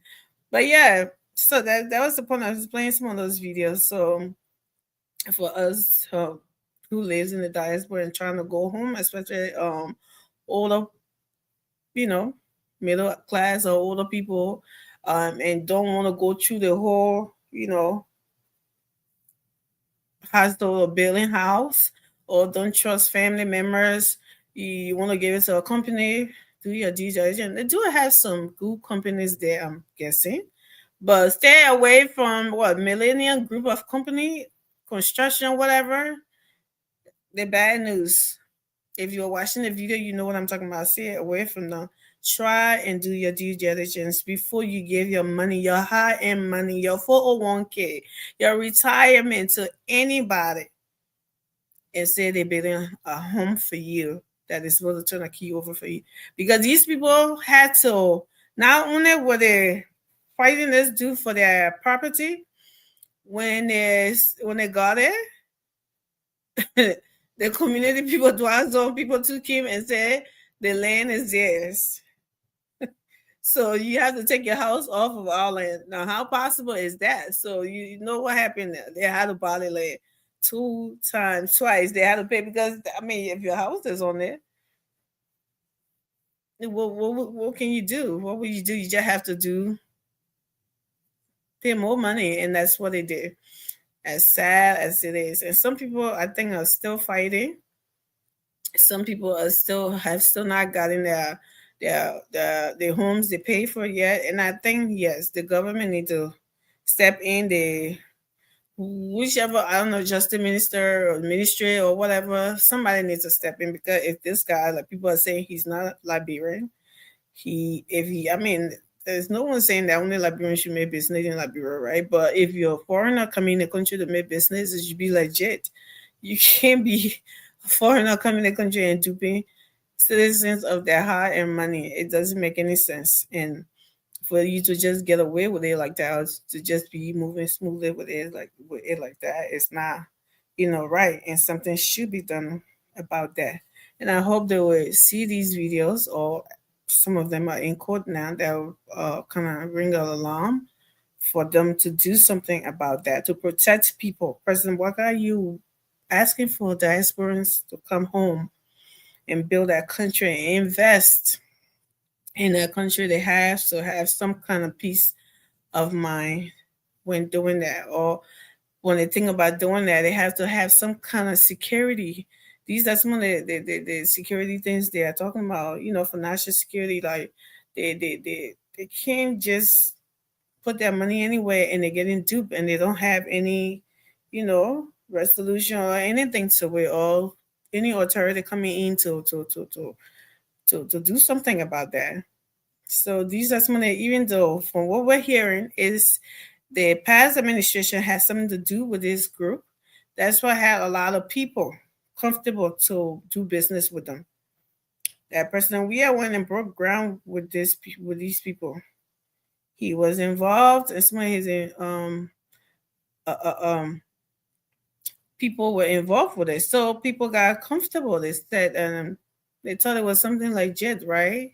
The president is a part of it. Why not? The housing authority, right? All of them, they are a part of it. Why? It got to be something good. So come to find out, it wasn't. It isn't. Well, maybe to the point that, because they are getting their home, some of them are getting their homes, but it's not so. The amount they are spent for is way past what they're supposed to spend, because they are doing extra. They found out that this guy who was claiming to be the landowner, or he wasn't, or he isn't, and some of the houses, somebody were coming to claim them. It's just a whole lot of mess, and it's a lot. So we have to really be careful. And then, I mean, if that was done in the past government, it's gone. But the government now needs to take charge of this thing and investigate those people and let them pay for what they're doing. You can't just have people doing that to people and get away with it. It will embolden other people to do it, and they would think they can get away with it. So that has got to stop. Welcome, Eric. Can Thank you you. talk? Oh, I thought you lost your voice. No. You're really nice, but I thought you lost your voice. Welcome, Eric Denzel. Welcome for being. Thank you for being here tonight with us. Eric, I'll go off on your government a little bit, but tell us what's on your mind, and we can start. We can start a groundbreaking. So let me clarify that groundbreaking. All right. There's nothing there to clarify, Robbie. You want me to put it No, up so you can tell us no, what's that's live. there to clarify? If Uh, you are typing, it can be a typo, you can send it, but it's written on the shirt and you're probably wearing it. That's what I'm.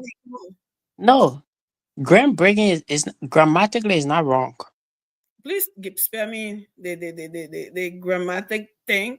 We know what grand opening and groundbreaking is what it's saying. Then No, it's different from that. What she was trying to no, say groundbreaking. no. It's That's weird. what that's no. That's your thought process. What I'm saying to no, So where? Amy, Amy, Where have Amy, you seen somebody say groundbreaking Amy, instead of grand opening?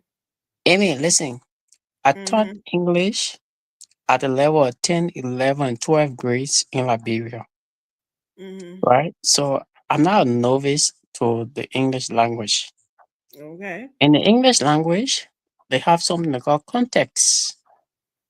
I understand from your perspective, you want to hear groundbreaking, as in GROUND, BREAKING, but she wrote GRAND. And so you have limited it to digging the ground and having a ceremonial occasion. What I'm saying to you, from the CDC perspective, what is occurring? But even what's the issue? Why you hitting your teeth? You have to listen to me.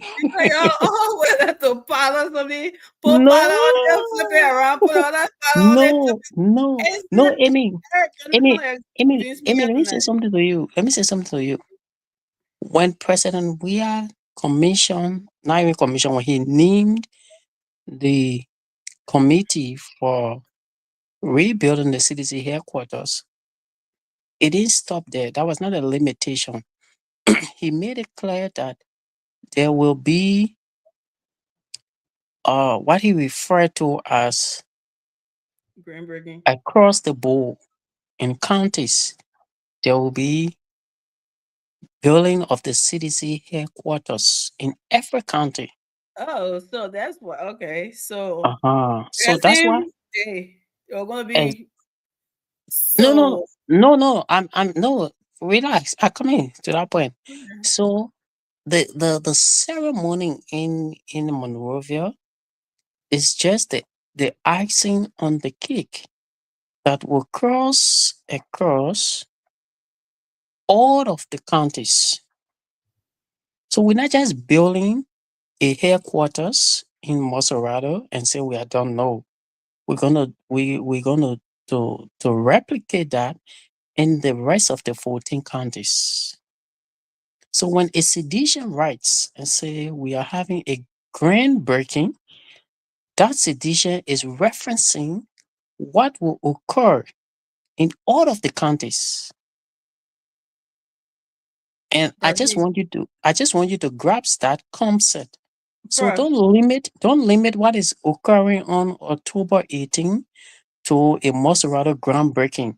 That is a prerequisite to what will occur, or a precursor to what will occur in all of the counties in Liberia. So that edition refers to it as a groundbreaking ceremony. That's Prof. what I want you to grasp tonight. So when Prof. you yeah, so when you run around with oh it's a Prof. grammatical Listen to error, me. I want to remind you that that statement I has come want from you a to listen to context. me right now. That thing Go is ahead. out of no context. That girl probably doesn't even know what you're talking about here. What you trying to make? Turn to sugar, salt turn to sugar, or whatever you're trying to do You here. assuming. Probably don't even. Well, you assuming. Have you ever talked to her when you saw that grand No, breaking? I'm not assuming. She's a seditious. She knows what I know we have she's a discussed. seditious.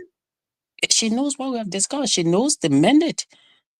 She understands what her political leader has said. It's That's not what I want happening you on to the same understand. day. So why? Well, even if it were happening on the same day, there's no such thing. No, there is. What you refer to as groundbreaking, we sedition refer to We that sedition. So as you're sedition and make up your own what?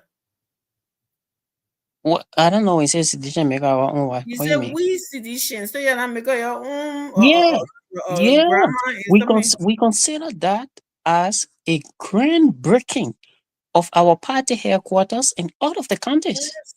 That's spare me that, man. No, Y'all I'm always not. trying to make something sound sweet.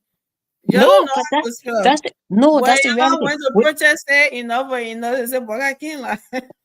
No, let me ask you. Aren't you Y'all people aware that that? yes, spell. So, No, no, let me ask you. Aren't you if aware the that person I we are want to going? construct the building spelling like that, I don't want to go in there. Well, the good thing about it, the building is for seditions. It's not for non-seditions. What are you going Oh to do in my CDC goodness! building? Look at these people that want to come to power. Pardon? Look at these people that want to come there for sedition, not non-sedition. So No, your but it is a party is CDC. not for No, sedition to no. It is a CDC non-sedition. headquarters. Oh wow! It is a CDC headquarters. It What is does that not mean? what it means. It means Should a that it is new sedition should no. go there? It means that it is a political party headquarters that should be occupied by partisans. The only people that are allowed in our building will be NEC, which is the National Elections Commission official that will go and do assessment to understand whether that building commensurate with their standing orders. If you are a non-sedition and want to have access to our building, then you have to comply with our guidelines that we give you, what you could do, what you would do, what you wouldn't do in the building. So except you want to tell me that you want to join CDC, then that is okay for you. But you are a non-sedition. What are you going to do in CDC headquarters? You There see, was a lot. I'm not you- party, so whatever. then why you want to go do in our building? So the building is not, it's not for you. Party headquarters shouldn't be. I'm not saying I want to go move in there to get my mattress in there, but it should be something that is open. If anybody want to go, or let's say go meet your No, it's not. political godfather or It's not a whatever. public. No, it's not a It's public gonna be building. It is a building that belongs to a political party called CDC that will be accessible to sedition. We don't want unity partisans in our building to to start painting different narratives. either. No, I'm just saying it could be ANC, it could be any other political party. I'm That no is political that is party. our I'm an headquarters. independent thinker. Who I see fit for that year, I will support you. That's who I am. I'm not no party. I don't want nobody to come me with a party mandate. No.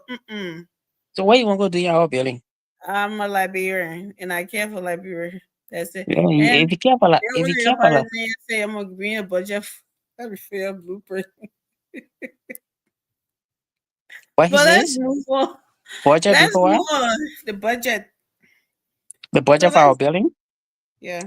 No, but we discussed the budget in the last presser. The chair for the construction committee said the So budget some is of the money $1.5 that million. some of the money that they stole, they I think that they broke now. They come and put some outside and they last day that people donated. You don't want to Okay, know your trend then. so Amy, if we stole the money, what stops the government from arresting and See, prosecuting this is the people? question you're always asking somebody. The when they start running after you start screaming witch hunt. That's No, why I don't forget about see it. So they no got some people in court already. They already no. have some people in courts. Okay, so then what you do? The court is already.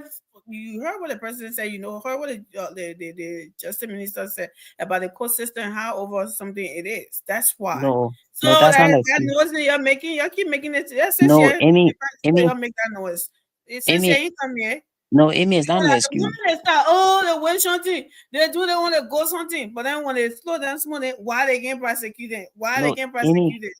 Amy, the fact that people will say the witch hunting it is not enough ground for the government not to go I know after that, stolen but I'm money. just saying what y'all can say. I know that it shouldn't be No, anything what we outside. say, what we say, it is the bookman say it is infinite testimony to the reality. So if we stole money, Okay. come after or persecute or forget about what we say.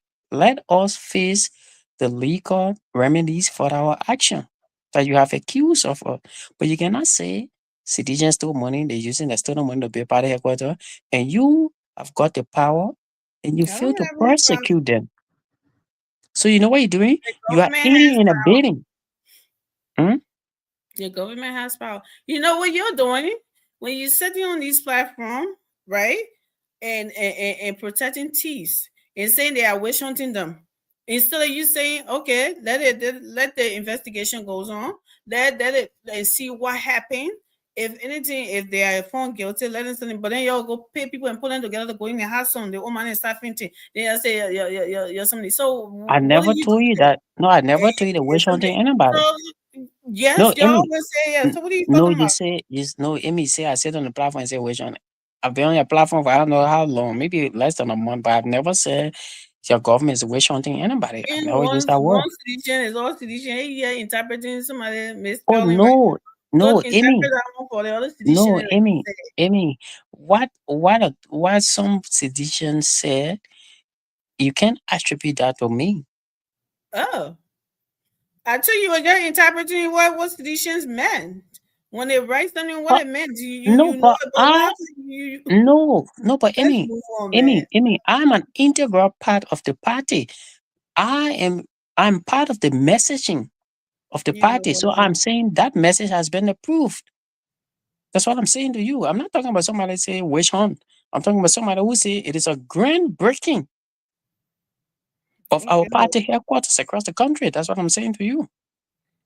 a good for your spin, Eric. No, it's not a It, spin. it is a spin. Well, if you consider it that way, I can disabuse your mind from your perception or It's your not a obsession. belief.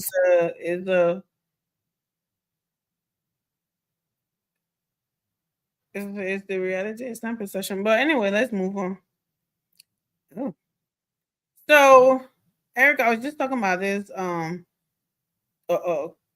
Maybe you'll find a spin around this too. This construction group that in Liberia called it Millennium, whatever. You know how the story going about? Well, they took Aunt Jemima to court, and that she stole from them. Also, she went in there and took their property or whatever. When she said she went there to take her keys because they were, you know, they had been they took her money and were draining her for her home and all of that. And a lot of Liberians, unfortunately, has been victim to these people. So I was just playing this video because Nelson went there to do some investigation. And what we find out, your political leader is in the middle of this thing, right? So people actually trusted this company because of him, according to some of them. And I don't know if you watched the video when I was playing it. I watched a portion of it, a very limited portion. Right. So looking at it, I thought it was, a little disturbing that under his administration that, these things were going on. People were trying to come home and people were doing this, right? Um this is, it reminded me of something that we always say here in your solutions, try to twist it and try to make it a little bit turn it into politics all the time. Well, because you can see any wrongdoing, right? Imagine you, Eric, being here. President Bouaga is calling for Liberians to go home, right? Let's say you are here longer than even though you just got here. And then you decide to go pay your hard-earned money to somebody because you saw Yeah. President Bouaga, and then you say, oh yeah, it has to be legit because the government is a part of it, and this happened, right? And people are, upset about it. And the government now, they're expecting the government now to help them out and do something to get them out. Why would people see stuff like this? But matter of fact, let me hear your tone if I even something. If you want me to play a little bit of it, I can. Look, before you play a little bit, when you say Angie Mama, what are you referring to? Well, not just her. She was just one of those people. But Liberians in the diaspora, let's just say it like that. She was just one of those people that was affected.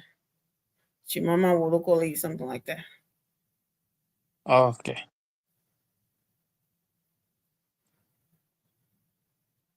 So let me play just a little portion. Let me see. Let me see.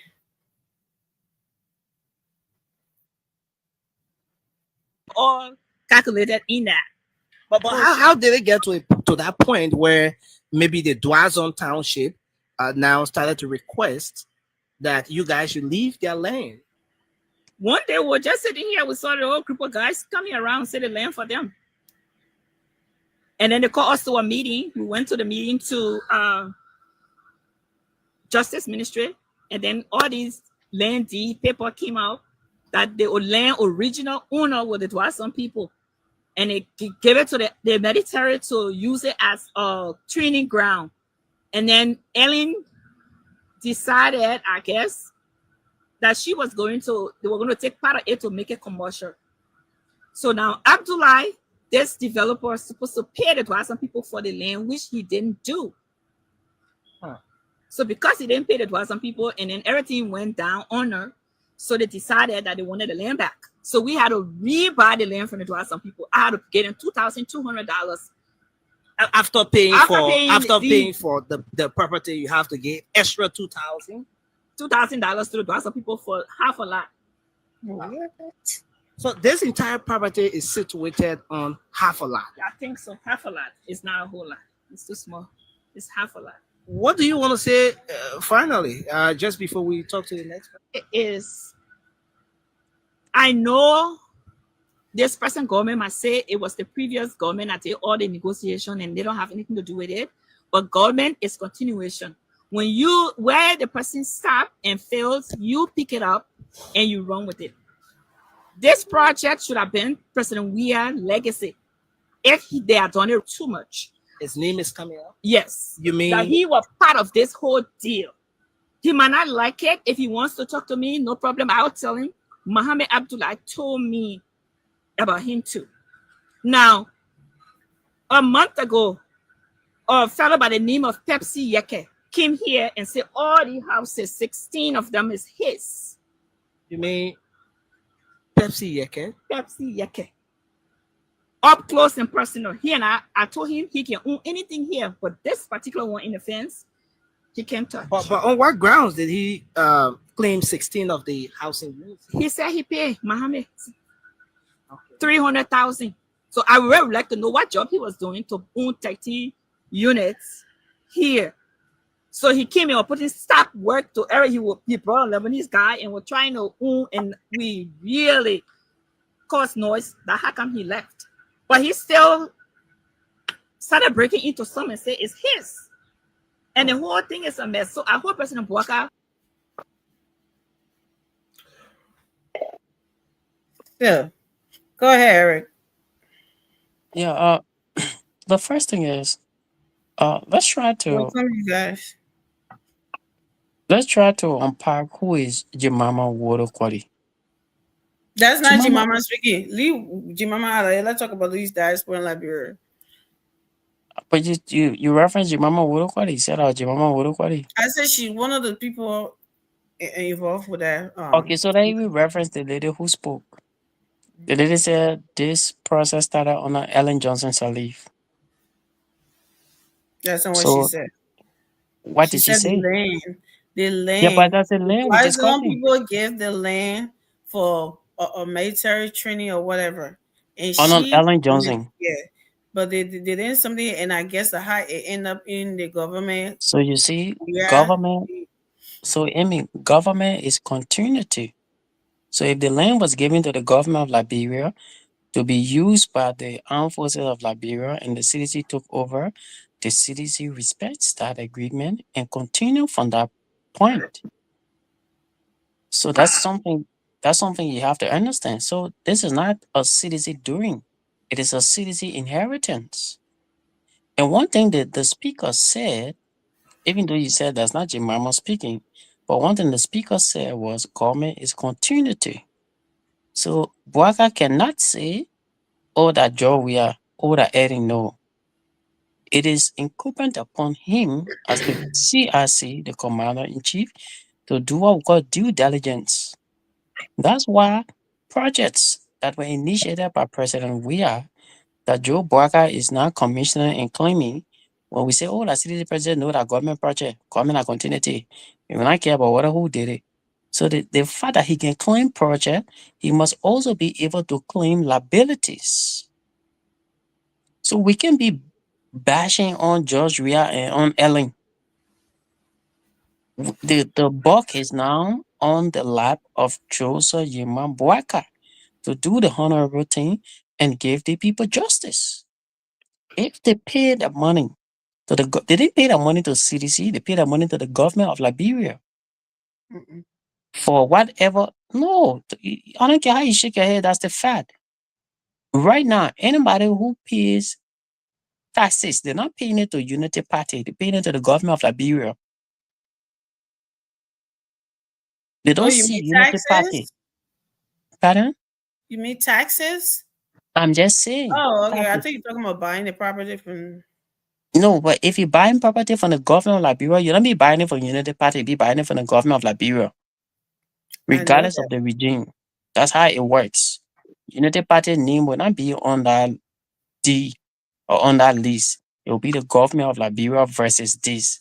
That's why when you go to court, especially criminal activity, they say the government of Liberia versus Marshall territory. They That's don't not my say last. Unity Party government. No, they say the government of Liberia. That's not my last name. No, I know. I know. So I'm just saying, so government continuity. So whatever liability that was incurred from the CBC government or the Unity Party government, it is not an excuse. Look, today makes Joe Bwaka 626 days in office.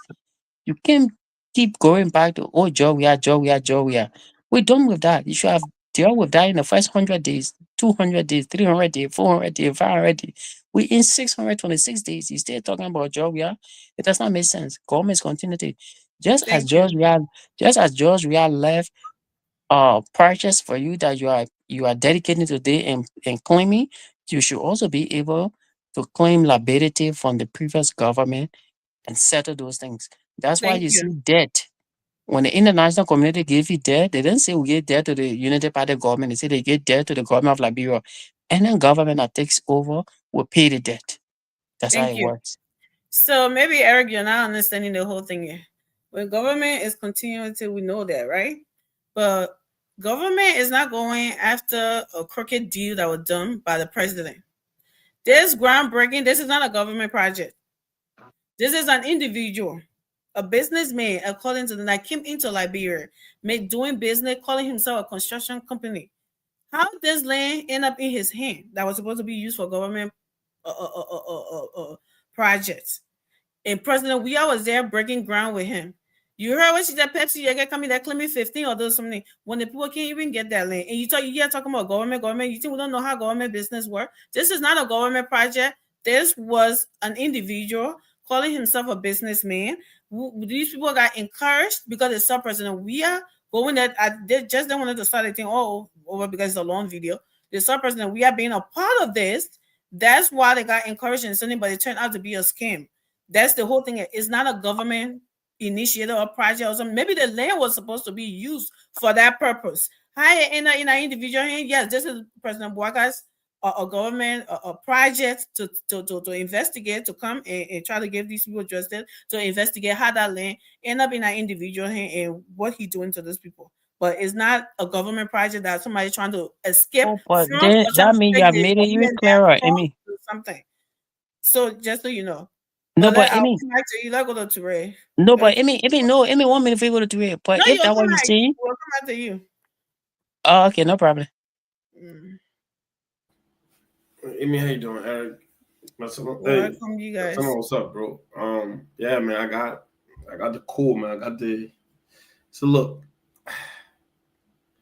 at the end of the day, I totally agree. Government is continuity, but it's also good to reference, past government. Because if you don't do that, Eric, you you're not only obviously confronting the issue, but you also have to highlight.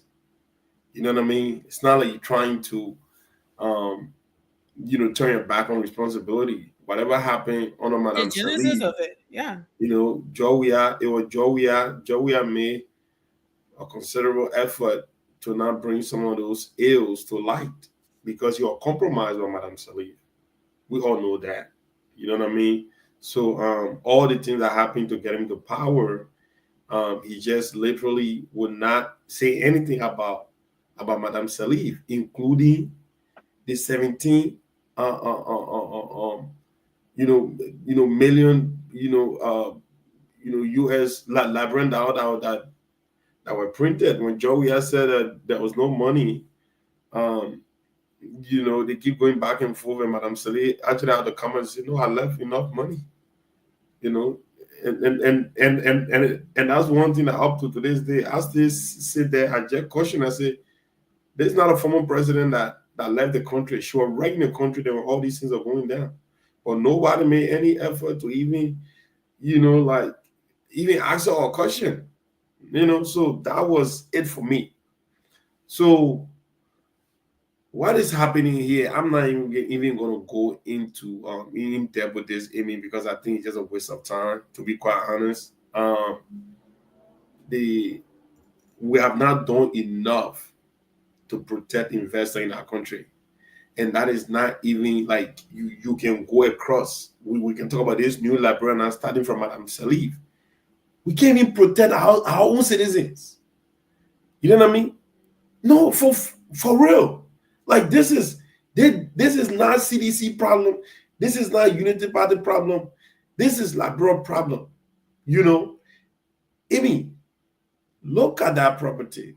Look at how people have invested, the kind of money people that invest in that. 150,000. I've seen that area. I say, wait, 70. is this Liberia? That area look like certain part of Nigeria, man. Like that is some beautiful property over there. For someone to just come, someone at broad daylight and say, all they think for us. You know what I mean? Like, and bulk of the people that live over there, these are people that probably took some of their retirement money from America and go investing in it. Mm-hmm. You know what I'm saying? That I finished found home. Let me come home and rest. So these are some of the things we're talking about. Now we have all these diaspora engagement that's going on here, all of that stuff. I'm like, yo, you don't even fix home yet. You don't even get that. You don't even protecting the people home. Then you talking about diaspora, you should carry that money back home and all that stuff. Bro, we need to fix Liberia first. Let's fix Liberia. We talk about. But how are you fixing Liberia? Who's going to fix Liberia? The aliens or foreigners? Liberia will be fixed by Liberians, Amy. Okay. Liberia will be fixed by Liberians, right? But those that are going to initiate, right, that fixing of Liberia is the government, right? Is the government. Because at the end of the day, we talk about creating an enabling environment, right? An environment conducive for growth and development. An environment conducive for investor confidence, right? Mm-hmm. Once you build that, people will naturally migrate. You don't even have to force people to go. You don't have to tell, you don't have to come out and put up a show, the diaspora, this diaspora. No. Provide security, right? Adequate security, provide protection for investors. That is when people take their high-earned 401k, saving everything, they go to Liberia there, where very well taking that kind of money is between life and death. You know what I'm saying? Because you lose that money, that's it. You have to wait another 20, 30 years to make that kind of money. So when you want to encourage people to take that kind of money to go back home, these are some of the stuff that people want to prevent, right? When you go in bad land, you guys can go to land and mines, I don't know how you call it, right? The people go sign off on a document that somebody can come and challenge that very document. It's called Mass and Energy right now. Okay, They okay, removed the line from there. okay. So when you look at this kind of thing, Amy, this is a pretext to all of the things then that people are trying to do in the diaspora here. Or we want diaspora to go home. You come and invest your money. But when this kind of video come up, this is a very bad PR for what is government is trying to do in the diaspora. This right here, because people that are talking in these videos, these are people that Amy, you and I know very well from their pronunciation and stuff like that. You can tell that these are people that have actually lived on the other side of the Atlantic, right? And if they are treated like this, I'm sitting there, I'm like, what is going on here? You know what I'm saying? So it made people to even guess their decision. So these are, and this is not on Black Eye, right? Like I rightfully stated. This is not on Black Eye. No, it's on his government, just the minister now to investigate this. Right, right. The guy here. But at least But he did not do. Yeah, we know that. Right. I know the president going to do something about it. Right. At least he should do something about it. And he doing something about it will also, this is a unique opportunity for the Barker administration. The way the president going to approach this will boost investor confidence. Mm-hmm. We energize the diaspora base that, you know what, there's a shift in government approach when it comes to protecting, individual investment and stuff like that. But yeah, a key point, and I'm gonna land on this. When a group or whatever gave that property to Madame Ellen Salive to help, with the mentoring for training and all of that stuff, and according to the lady explanation, that after that whole exercise were concluded, that Ellen talked to the people to use some of the property for what, see, for private, or development or stuff like that. So there where the government got involved. So now, when that is on the book of the government now, you see how and all of that stuff, because now it's well, this is where the problem comes in. Though. How did it end up in the personal or businessman hand? Right. So basically now people and it's the person we was there groundbreaking, and now we see Pepsi they're gonna go and claiming right, saying all of that needs to be investigated. You can see now where, and we all know who that Pepsi guy was in the WEA government. I don't know, they say that Jeremiah Kuhn's son or whatever, right? I heard. Is that Jeremiah Kuhn's son? Pepsi, or that Joe Yasso. Or that Joe Yasso. Well, but I know he was a very flamboyant young man, had a lot of money, doing different things. But I mean, so these are some of the things we're talking about. I mean, but at the end of the day, man, this is a unique opportunity for President Joseph Numa Baka to really see to it that people don't kind of like send up bad precedents and bad rapport out there on people, so people can start picking up their things to head back to America, because I understand what you're saying, but that shouldn't be the reason why people run away from Liberia. Yeah, we have problems too, right? Well, definitely be the reason. We got a lot of problems too. We still here. We're making it. We, even though the justice system we can get something when we go to court, it has its own fault here too, right? But we are Liberians. We still want. It doesn't matter what government is there, right? Liberia needs to be developed, and no one will want to do best in your country than yourself, right? So if the president is asking, say, Liberians should come home, I was trying to believe that if the president gets to know about this, something will be done. That's what I'm saying. That I know, because there was a lot of questions like this put to him at the program. I think we've seen the video, right? A lot of or something like that put to him about security and about this and about that. And somebody said, well, the country you live in, you don't have any security, there's no crime here or whatever. No one's saying it's a good thing, but should that be the reason why you shouldn't go back to your country? Crime would be everywhere. You would have to, and everybody. It doesn't mean that, It's something we can go like, bro, we can do this, we can do that. We'll come back then when we talk about going back to develop or to do something. Yeah, of course, we want safe environment to do all of those things. But this, when you see a government involved in something, you think that or a president or a big person, you'll say, oh, this must be legit because this person is involved. That was the whole idea of this thing. But how it got into a personal, investor hand, that needs to be investigated. Thank you. Amen. Amen. Welcome. That's wait, Eric. Let your friend finish. Go ahead, Morris. All right. I won't really take much on this. But Ture, what happened to Eagle tonight, man? Man, I'll watch it again. The reason why I came late, my man. Man, I'm flog of that. Yeah. New York, But look, can you imagine? I know to lose two games in Rome, my man. So, but look, right? Like I said, I won't take much on this. Look, we have a country that everything is connected to politics, to politicians. This is a country we have. The money people in the country are politicians, or they have some kind of connection to politics. So you will see all these things when somebody come into the country to do business. They have to get some kind of link with one politicians, and at the end of the day, they will not even go through the proper procedure because the fact that they are connected to this politician. To see a president, a sitting president at the time, in a groundbreaking ceremony, it mean he's in the knowing of everything about that ceremony, about that event.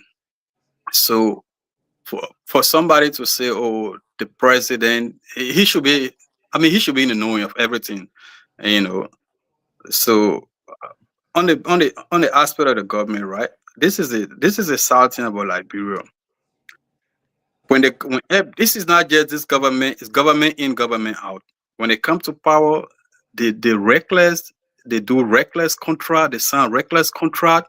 At the end of the day, they just leave that burden on the current government. And like I said, there's something that been happening from time in, out, time out. Take for instance 1926, the Firestone contract. How can you sign a contract for almost like 90 something years, 26 cents for each, 26 cents for 1 acre of land? That was the contract they signed, 26 cents.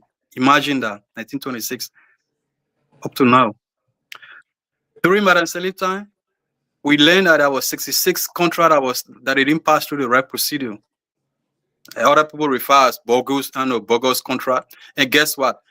At the time, the house, both the lower house and the upper house were full of opposition, lawmakers, but indeed they signed it. And, so this is a problem. Any government can't, because you see, look, when you sign a contract, you can't just come in power and just get rid of it. It's not easy. It's tough. So it's tough. Take for instance the CTN contract. One would have thought I would just come back and just scrap it off. That's not how it works. You can't, because if you continue doing that, you also too driving investors away. With other people, that country, when the government sign contract with you, soon the next government will just scrap it off. And our people don't care. So they will just sign this reckless contract. Say for instance, the transport, I think some kind of contract they signed with the transport ministry, I know lesson play with driver lesson. The people they're not even able to scrap it off because it's not as easy.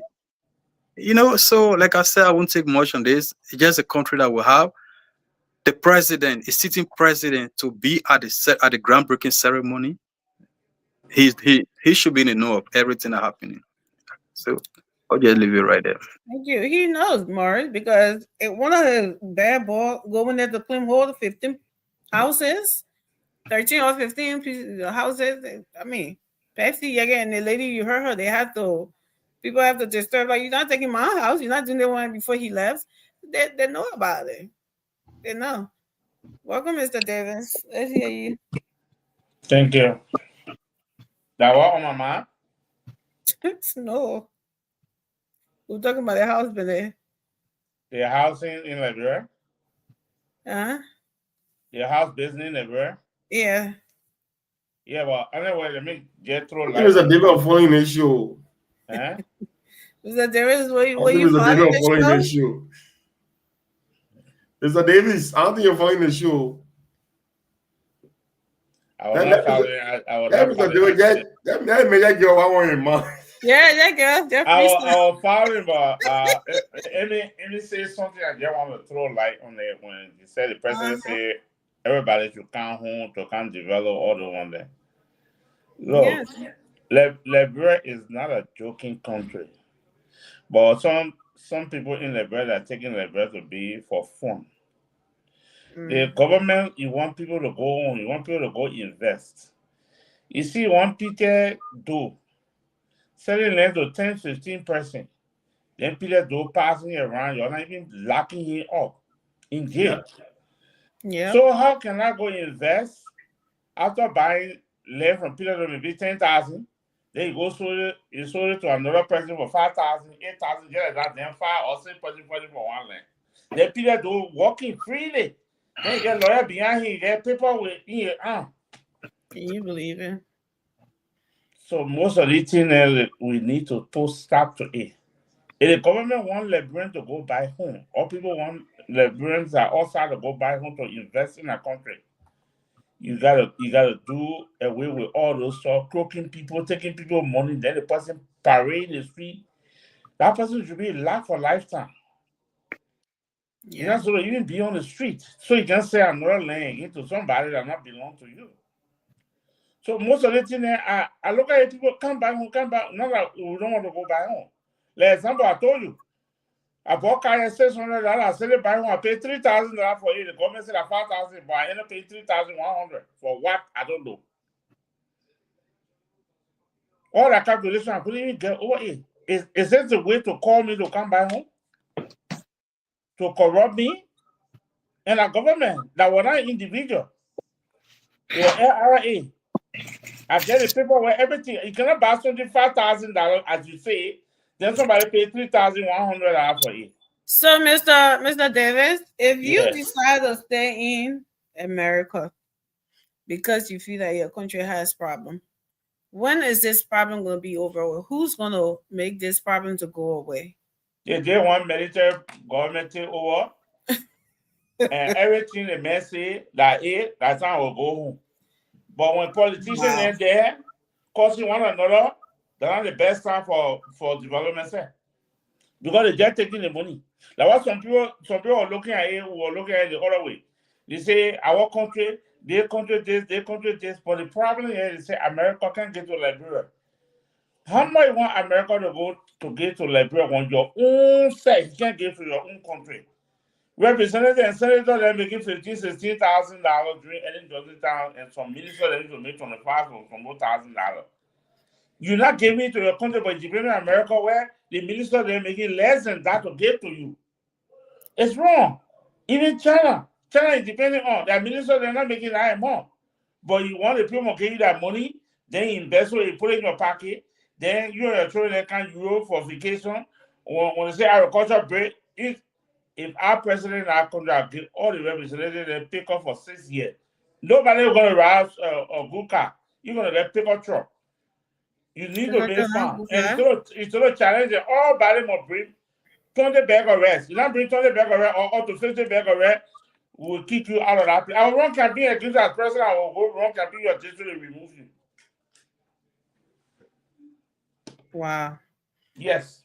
Okay. They need a highway.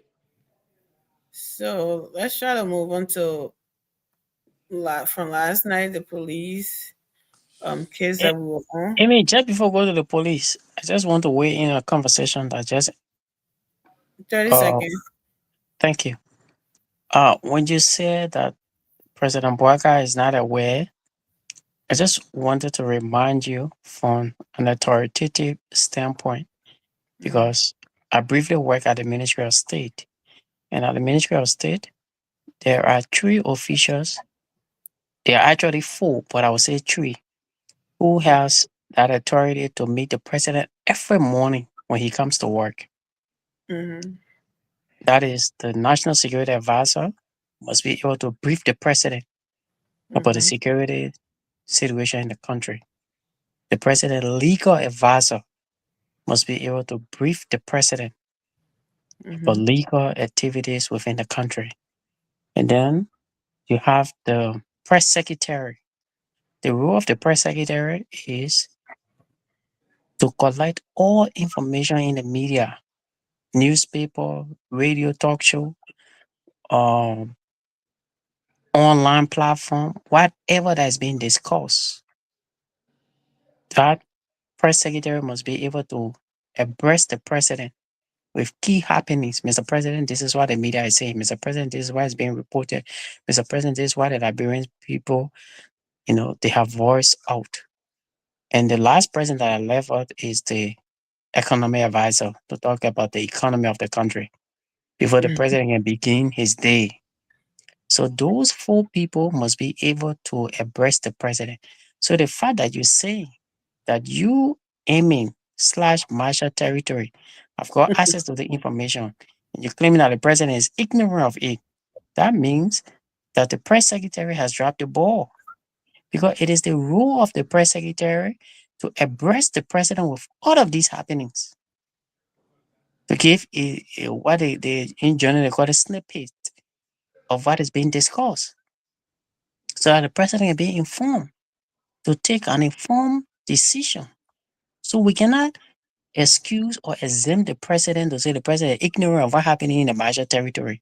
That is a land dispute. It could be, and it could be he knows about it, and he's trying to investigate to take action. Exactly. So You don't see? say on the platform that the president not know about it. That's why I just wanted to bring to your attention. But how sure are you that he already knows He about it? should be, according to structure, he should be. Does it? Yeah, but like you said, so I'm not saying that he's something, but I know for a fact that if he knows about it and nothing has been done, is that he investigating to do something, because you can't just hear something and just do and just go and take action. You have to get the in and out of it before you do something, right? But I know for a fact that if he gets to knows about it, he would do something, because what he wanted people to do, this is not a recipe for to just see something like that and let it go. That's not a recipe for it. So I'm pretty sure he's something like that. So maybe you're right. He could know about it. He could, he could have been informed about it, but maybe he's trying to gather the facts before he acts. I don't know. That's And a good defense. he That's a has good to. defense for your boss. We It's can go not to the a next topic. You have to. You But can't just hear something, just jump on and do and just act. Then you know that stupid person out there when you jump there. No, you got to know your facts. Well, Okay, establish so all of As the now far facts. that as the a president is president, investigating, no wahala from my end. Since according to you, he's aware he's investigating, no I did wahala. not say he's aware. I said He said maybe. maybe. Oh, I did maybe not again. say definitely. but That you speaking from factual whatever you know. That's not what I'm doing. I said he might not know about it because he haven't answered it, and if he does, maybe he's investigating before he acts. That's what I said. I didn't say he Okay, no wahala. Can we go to let's go to the next topic? No issue. Maurice, you wanted to say something? no, I mean the thing is that the fact for when you say the president know, he got not. I don't see the reason why brother Ire has to come to make issue of that, because No, the you could point say that, Eric you could say understood the is that you could even say the president and the president know. You could say the president know and the president doesn't know. So I don't think it's any issue right there. The point Eric trying to score is that the president I knows understand. about it and he's not doing anything. That's the Trust point. me. I understand. I understand Eric. I truly understand him, but But I don't think not everything that can happen in the country, the president knows. exactly. No, the president has a privileged briefing that none of us as common citizens Even will the have. people that are going to brief the president, they might not know. Not Then everything. that mean they are incompetent. No, they're not incompetent, but they're not going around the Okay, government. we are moving on. But let's listen to the people who are competent. So let's put it. Let's this video and check chat about it. to Kingston area. We are live here at the John F. Kennedy Memorial Hospital, where the Liberia National Police are currently holding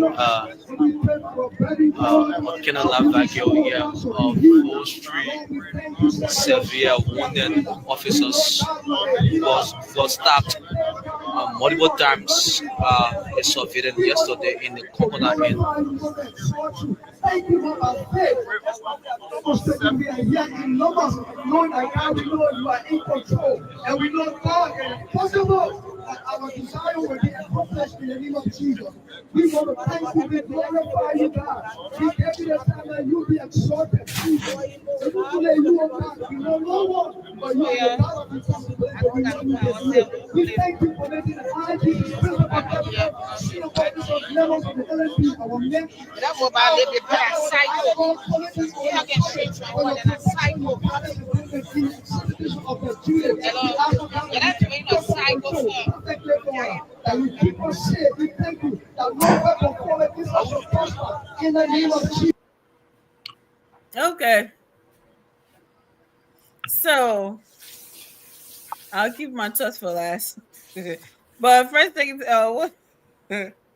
what I want to this is from the incident that happened yesterday with the police officers that got injured with the and the guy that got killed. And there are a lot of information people coming out saying, "Oh, I think it was the video to that effect, right? Don't have it." That he might have been had a mental issue and this that, you know, like people who could diagnose ourselves. What are we, even if we don't go to the hospital, the moment somebody something we give ourselves you know, what we already have. But it could be true, and it could be not true also. But from what happened yesterday, and some people try to play politics with the whole thing. There you go. People, this man hurt 3 police officers. One is in a hospital fighting for his life right now. 3 of them try to kind of, you know, disarm him, like they call it, and they all got hurt. And people are calling this, oh, some people looking at, oh, the police are supposed to do that, they are not this, they are not that, and you would not want to hear what we're put in our chat room about this, playing politics. Even the police, the government needs to do their government, and it's really disturbing. But from this visual tonight, I don't know if that maybe they just prayer for him. But I thought when I saw this, I thought the guy was dead already, and that's what they were having this. But it turned out to be a prayer service for him. So, Eric, from the information that we already got, let's hear from you. You were not here last night, right? When we were talking about it. So here's your chance. Go ahead. I followed the conversation last night, and I even joined the conversation at a later stage of it. Mhm. And in my closing, I told you that this guy was reported that he was suffering from mental illness. And Mr. David said, but he got a medicine for mental illness, justifying his death. Mr. David said that on the platform.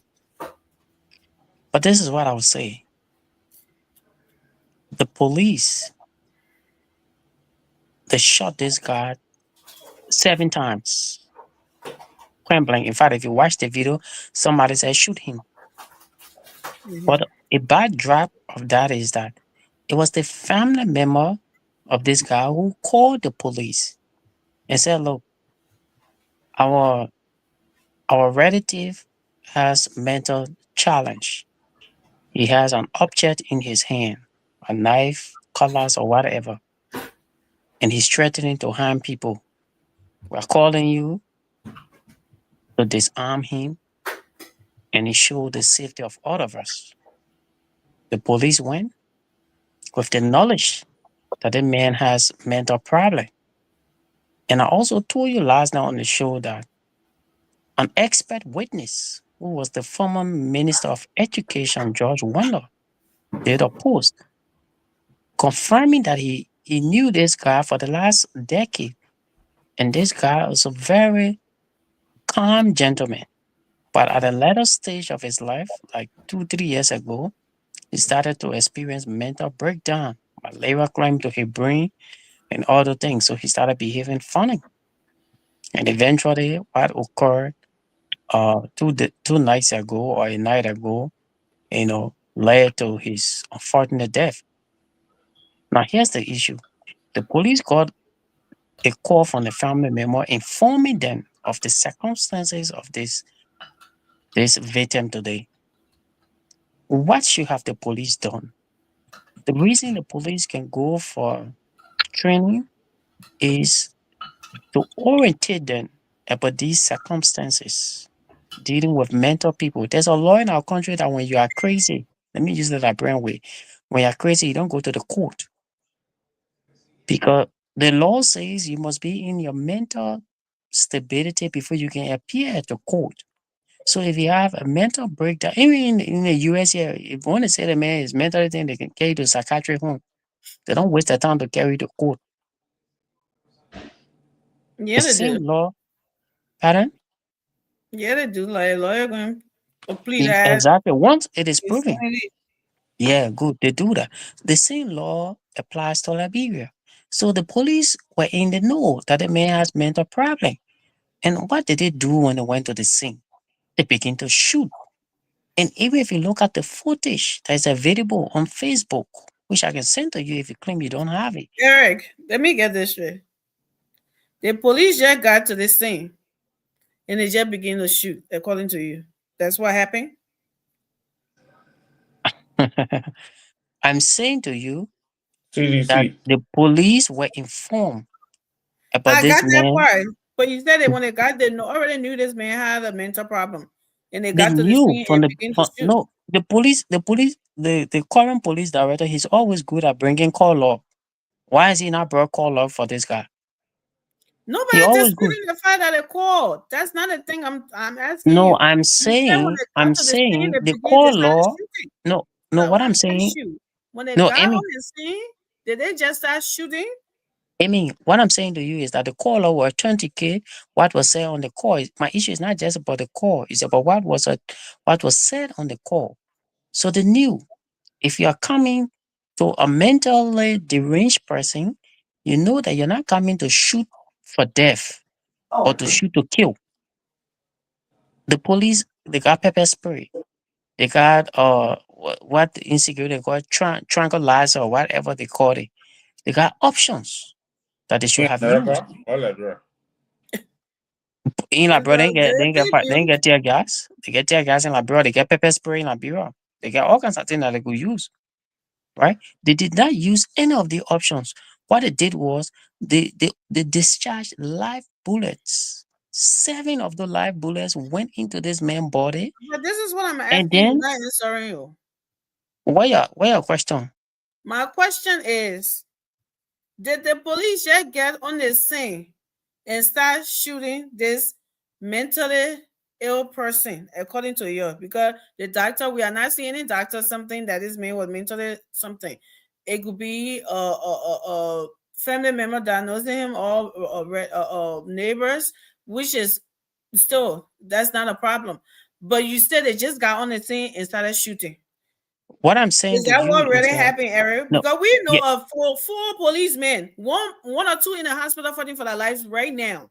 And then you said they just got on the scene and started shooting. So that's why I no, keep asking you. I want you to but repeat yourself. what you're doing, you are adding yeast to the information available by the police. The police said 3. You saying 4. I don't know where you got the 4 from, but let's stick to what the police said, right? What I'm saying to you, the police have prior knowledge about the man's mental stability. The video that is evident to all of us has shown that when the police got on the scene, they begin to fire. In fact, if you listen to the video, somebody said shoot him. The And policeman might just went and start shooting this, the Eric. Come on, now. no, but can I end my thought? Yeah, you guys. No, but Eric, I want you to be a little truthful, bro. Eric, this thing is not about practicing. It's not No, about. I don't have to be. No, I don't have to be wounded. little truthful. No, Mr. 2 Touré. officers were attacked. Mr. Toure. That is 10 Three officers or are four. shot. One of them. Yeah, 3 or 4 officers. Yeah, Mr. were Toure. Mr. Toure. I don't have to be little truthful. I must be truthful. When somebody is little truthful, it means the person still carry lies. I am not negating the fact that officers were not harmed in the process. No, but you I'm literally saying just to said a you minute, that that guy on the oh, scene then my started phone shooting. misbehaving. They did not No, just we can arrive hear on you the fine, scene and Eric. started Go shooting. ahead, lay your Eric. thoughts. You got 30 seconds. I am not saying that when the police. Oh, my phone. We can hear you, bro. I'm sorry. Let me adjust my phone. I'll call back. When you come out 30 seconds, you go. No, 30 seconds over. Go ahead, Toure. Yeah, lean like what, my man. Our team got flogged tonight, man. 2 defeats in a row. That sucks. Well, you like on the Eagles? Against two I forgot what my Eagles of the get. So worst team, man. But anyway, we are defending champ. So don't worry, the Birds will come back. But look, Amy, look, at the end of the day, man, you see that is the reason why for some of us some of us that actually live in information age, it almost makes it so difficult for us to give our perspective on issue in Liberia when it just happened. Because as they go by, more information. You tend to get more information, right? And it's always, I mean, it's always important for you to just hold your position until new information arrives. So this is what is being said now, at least, that the family, they in fact place a call to the police indicating that, you know, their family member had a mental problem. You know, so the approach should have been different. You know, if someone troubling with that and that person is already armed, you know, it's very, very difficult. You, the police officer, you can't expose yourself to that to a point where it puts you in a position where now you have no option but to use deadly force. If that's, you know, if that's the case, then obviously the police did not handle that situation as they should have. Because once someone in these is Americas, right? Whether you have a mental illness or not, if the police came on the scene and you charge somebody with schizophrenia or whatever, charged at the police with a knife, would they say, "Oh no, because he's mentally ill, so they will let him something," or they will shoot him? With established facts in the ground, police officer, you're not supposed to shoot that person. If you know, if this person charged at them with a weapon, Amy, if you are approaching that ground knowing that, and they told you that this person is armed, right?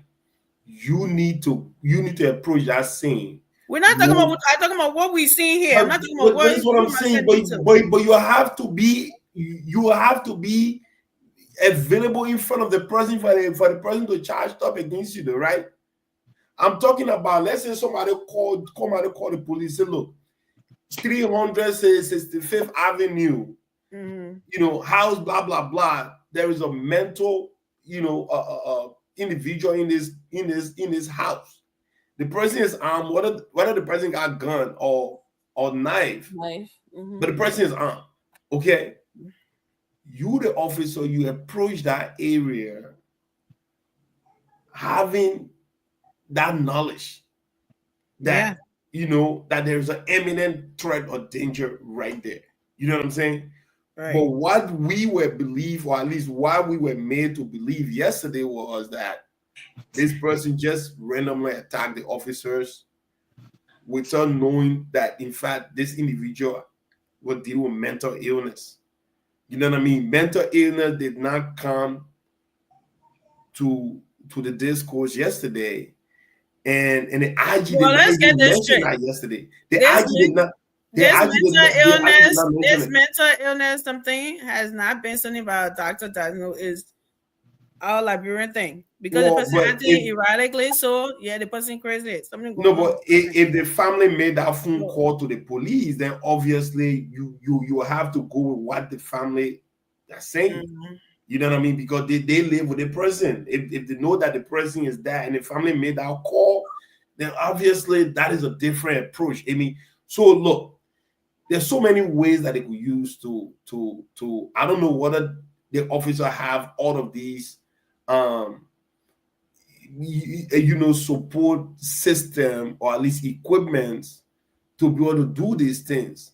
But either way, Mhm. it was not evident that in fact the person we argued thought yesterday, including the IG position statement yesterday, there was no indication made by the IG that in fact that person was a mental illness, on a mental illness spectrum or something like that. None of that stuff was mentioned yesterday. So this is new. This is definitely my position will have to change on this. I think the police, having known that they were approaching a home with a potential of individual that the family had already informed me that the person had this issue, and this is the thing, Amy, if you don't have all of the equipment, all of the necessary resources to be able to deal with that kind of issue, then that is a total different conversation. But you can't go there and then discharge, though. You can't do that. And the thing about Oh, it, you can go there and then what? and start shooting. You can't do that. So who told you that's what happened? But that's what they said that happened. Who's they? Well, that's what Eric said happened. No, that's not what Eric said happened. Amy, did the police shoot or not? Yeah, but the police did not just go there and start shooting. No, I'm not saying. I was just talking to Eric about that. I'm not going to come and say that. Oh, but you see, you No. can't just go there and just charge. Well, you That's what I can't go there and discharge. That's what I'm saying. Meaning, even if you have exhausted other avenue, you still cannot shoot because this person is mentally ill. You can shoot, Touré, if your life and if you can shoot the person, you cannot shoot to kill. Touré, You cannot shoot to kill. They're not going to kill 3 person, not in this US, not anywhere else. I don't care how much mental illness you have. You cannot shoot to kill. You can shoot him in the legs. You can shoot in other places. You cannot shoot to kill. That's what I'm saying. You can shoot the man in the legs. You can do that. Touré, you know what I noticed, right? Shoot to kill. Listen, when you're not in that situation, you say it like you're a pro. Somebody who has been stabbed, right? In a verse of getting killed. Who got stabbed multiple times. You telling them they should look for somebody's leg and shoot them in the leg. But go ahead, Morris. No, I have to lay on this. Amy, let me tell you. Once it's established that this person is mentally ill, okay? If you don't have the resources to deal with that crisis, that is a total different thing. Even within the police, there are segments of the police that deal with these kind of issues. I don't think the Liberian police have that department. There are people trained with mentally ill, situational control. You know what I mean, right? Because you don't have to put people in that unit that are trigger happy. You can't put people that are trigger happy because these people, they are mentally ill, they are mentally insane. Whatever they're doing, they don't know. So you can do so many things, but to shoot a man, kill a man, knowing that you are pushing a man who's mentally ill, that come on, man, you can't justify that. There is no justification. Amy, can I complete my few seconds before brother Kasama comes in? Yeah, 30 Please. seconds. Yeah, thank you. Touré, thank you. Amy, my point is, when the police was informed about the man's mental stability, what they did was they ignored the gravity of the man's mental health, and 3 of the officer went physically to disarm him, which was wrong. If the man is holding an object in his hand, you fire his hand. Let's say you don't have pepper spray, you don't have tranquilizer, you don't have anything to disarm him, you fire his hand, you fire his leg, you fire part of his body, you can use live bullet, part of his body that will disarm him. They did not do any of that. They did point blank shooting. They discharged 7 live bullets on him. And guess what they did? Even when he was dead, they handcuffed his dead body. They handcuffed his dead body.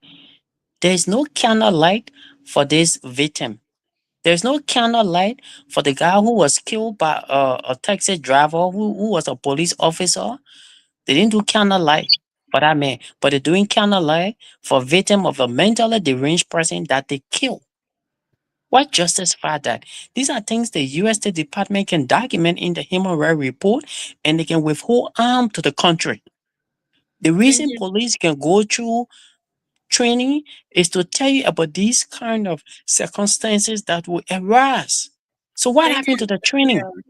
So and then let me say it before you say thank you. The people that did the shooting, no, I mean the people that did the shooting. I mean the people that did the shooting were not the people who were harmed.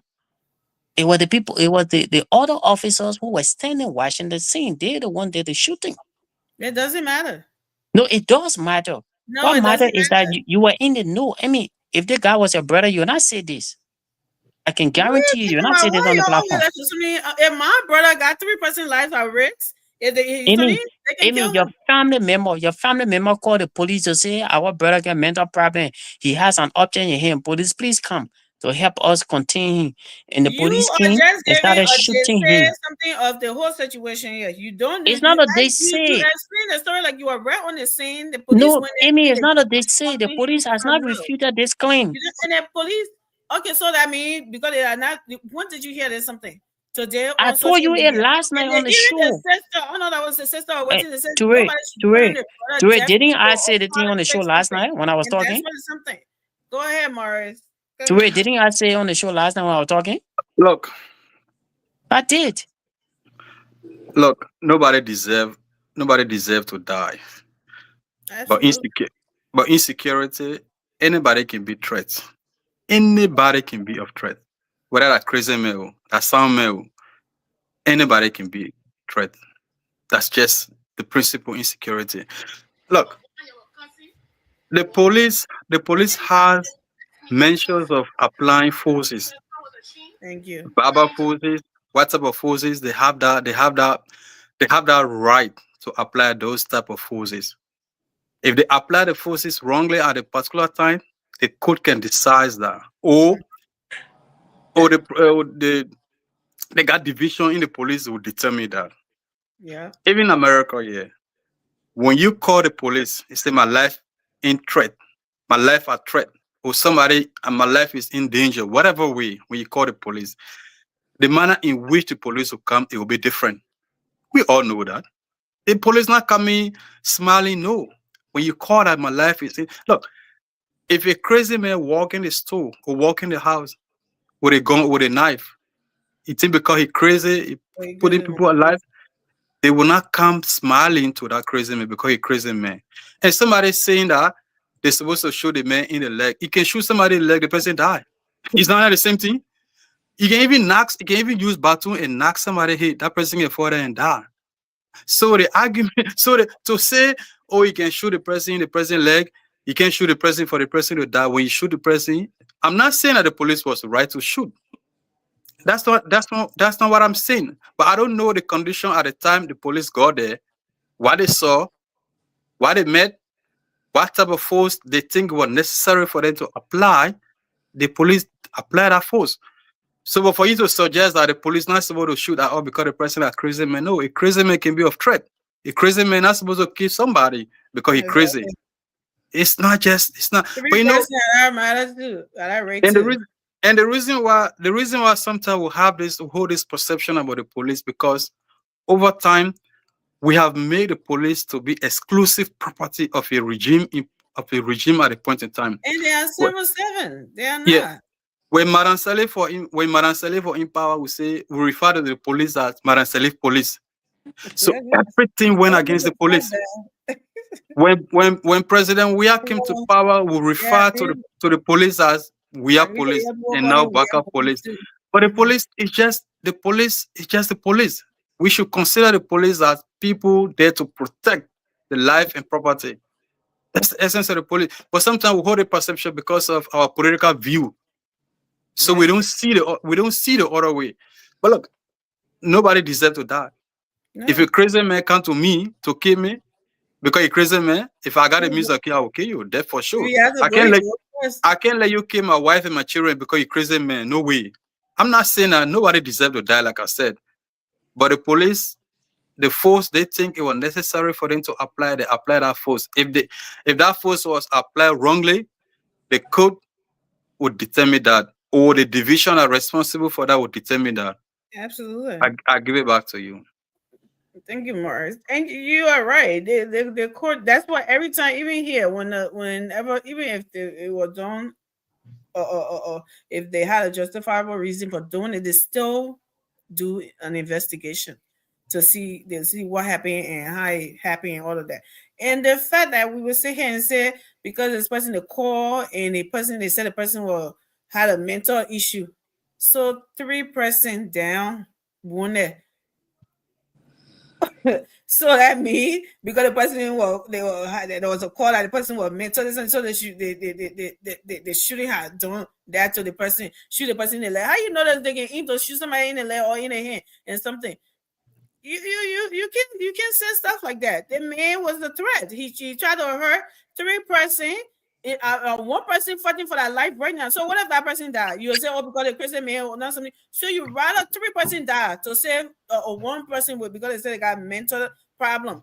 That's what I was trying to tell us. Yeah. Oh yeah, you are trained to shoot, not to kill, Amy. Yeah, but now when you're you get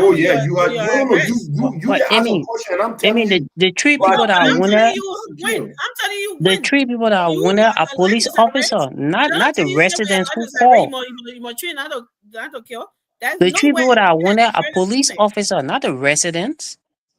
Not the resident, a police officer. So the police officer, they were in the know of the mental stability. So why did they physically engage him?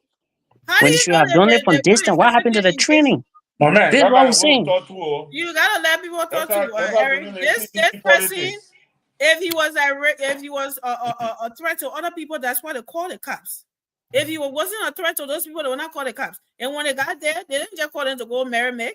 They called them to go and do something about it to take those things from him, whatever he had, that he was a threat to them. So in doing that, if he shot or something and hurt them the way he did and almost killed the other one, yes, they have the right to do what they did. It meant that the range president, the police will go with bare hand and go disarm him. He's mentally insane, Amy. He's mentally insane.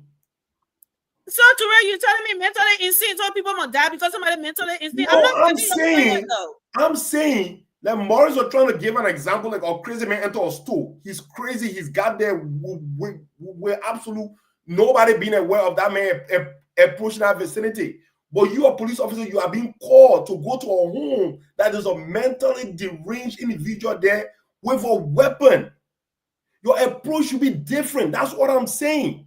If your approach is different to where we know that, but because your approach should be different and the person become deadly or the person become harmful to other people, you can't say that because he's a crazy man, so everybody should get it.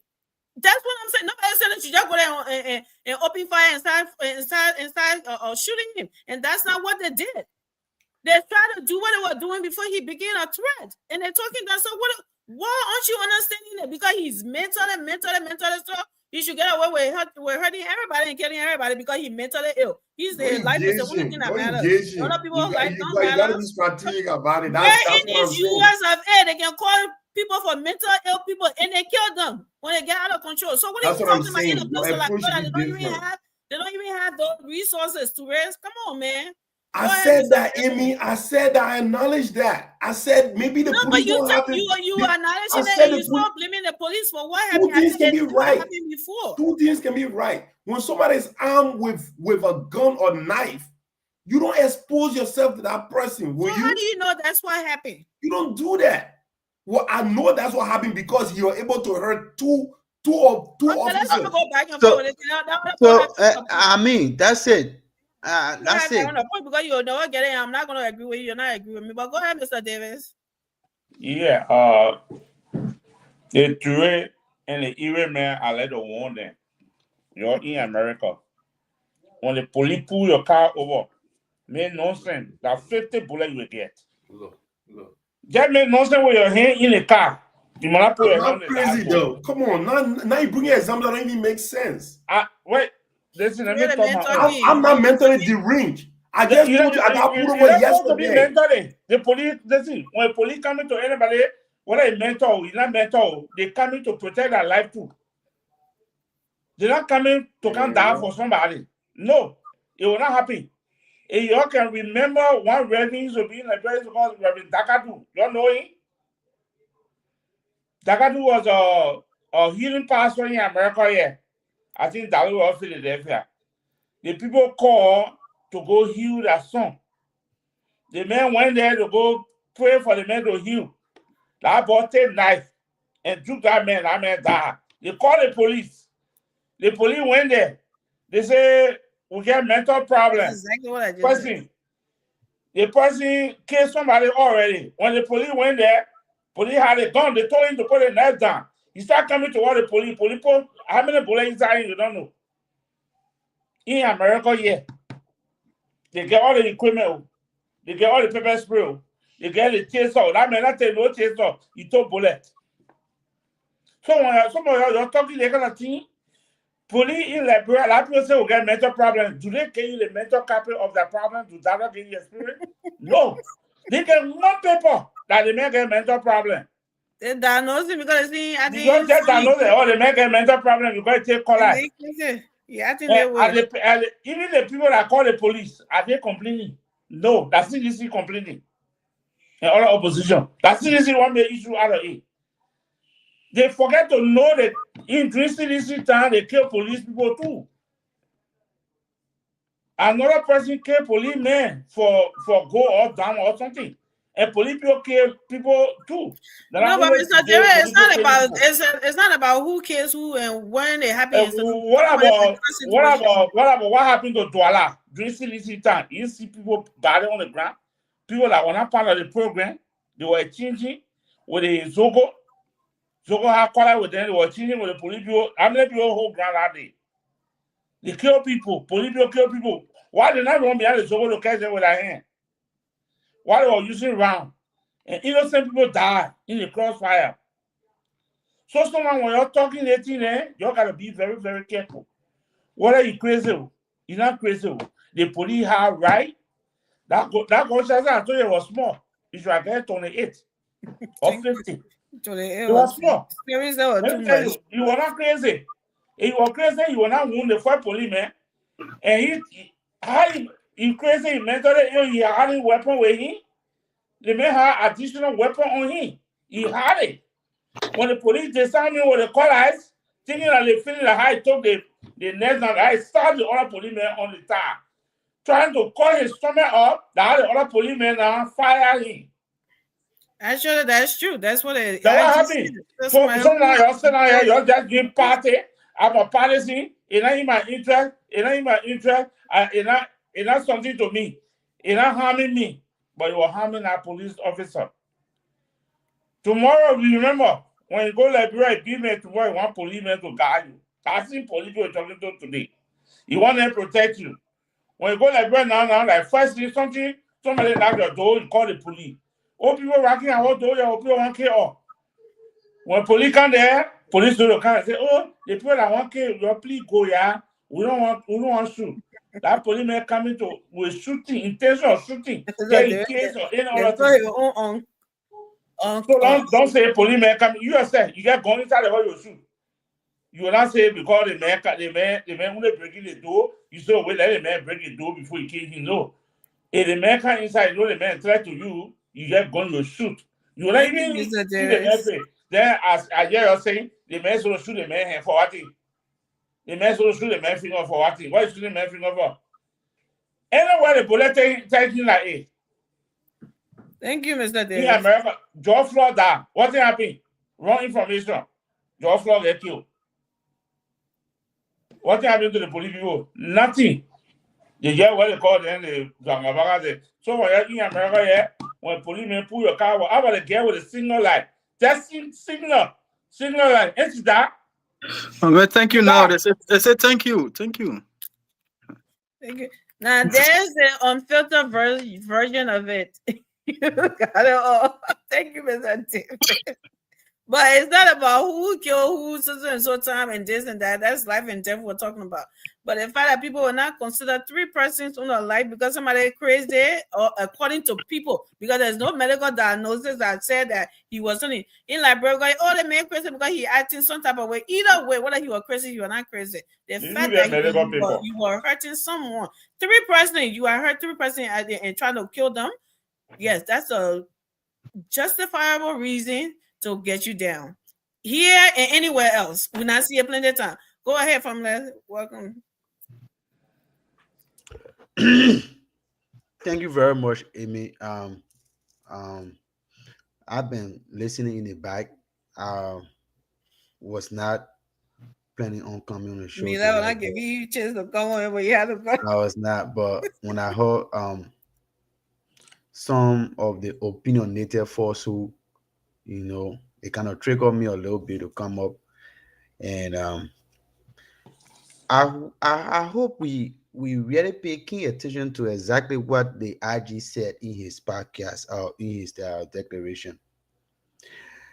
And if you understand security coding, whenever there is a distress call, listen to the IG. They said that call center received a distress call that some of their officers have been, in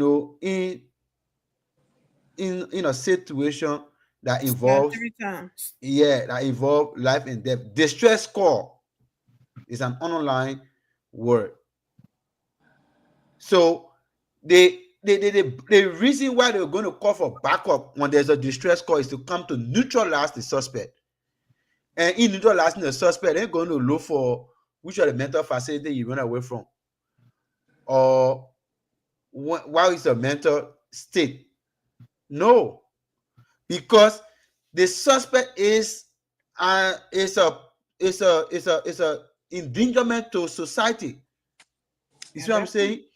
The individual that have already stabbed somebody who is currently fighting for their life. And remember, the IG said, he said the individual, the suspect, was asked on multiple occasions to drop his weapon. Go back, whether you sick or not. The police man standing over there telling you, say, drop your weapon. And you say you're not dropping it. And when they try to move on you and you attack the police, and you think that is funny, you know what happened in the country here? You live in a first world country. That yes, sick people can get take gun and run around and get shoot people free. And when the police come on the scene, you think the police going to go? In fact, some of those people, the police already get that information. But the police still reach there and they have to still neutralize the person because the person still pose threat to the survivability of other people around, not only the police. Public safety. So if the person become an endangerment to the public, they have to be neutralized. And you can't tell somebody, say, oh, shoot the man on a fool. You can shoot somebody on a toe, so the person can still bleed to death because you don't even know what the person get a blood disorder. How many people what they get their medical diagnosis to know whether when you are okay, if the man get shoot a hand, you can shoot somebody hand, the person can run into shock because the person can bleed and going to happen for limit shock. What are you going to say there? Oh, I want to shoot a hand. No, but that was not a situation over there. There was a distress call. If the suspect was somebody, if the suspect was somebody that the police could handle, there are not going to be any distress call. But when you see the police put in that call, then that means they need backup. That'll be empathetic in this situation. If you were the one in that situation, somebody stop you like that after you have been called to go to a place where somebody is posing threat or is endangering the life of other people around him, and then they call you as a service officer to go there to restore calm, and you being attacked by that person. And more besides, every human being, the science people will tell you, on a certain flight situation, the body releases hormone, adrenaline. And when some people act on adrenaline, they're going to be impulsive. Look, Ray, cannot stand for somebody post slap your ear, and you can't sit down there and say, oh, because the Bible says when they slap this, I must show the other side, so you must slap it a lot. You react. So in that particular one, the officers are human beings. You stab them with knife, and the best thing in security, in law enforcement, that self-defense is always. Why did somebody when somebody trespass in your home, you can shoot them here, you go to court, they can tell you, say, oh, for trespassing and self-defense, the person they can let you out of the home. So you expect the police who have life, get like you and myself, to go on a scene and allow somebody who quote unquote mentally deranged man to kill 3 officers, then we say it's okay. The man will go shoot the man leg. Let's start saying that thing, man. On a real note, nobody is happy for another man to die. No. We are not. Nobody going to be happy for citizens of a country to be killed. But when you think that one man left is important than more than 3 officers who are struggling now and fighting for their life, who are on the family too depending on them, who are breadwinner for their family, it is okay for them to become dysfunctional, because most of them, if they were not, if care were not taken, somebody will not even go back to work. So that means the security force are already lost, and you know some of the servicemen will already get. How many men do we have in the service? I agree back to you, Amy. Go ahead, Ray. Try this again. But family, you're not going to come here and try to conjure people, you know, trying to use all these fancy words and all of that stuff, you know, to have the audience draw certain kind of sympathy towards the police. Look, nobody is sympathetic towards the police officer than me right here. All right, but you guys are missing a bigger picture, though. You know what I mean? I saw Mr. Davis trying to bring in George Floyd into this situation. There's no correlation in that whatsoever. The other man talking about someone trespassing and stuff, bro. You're missing the point.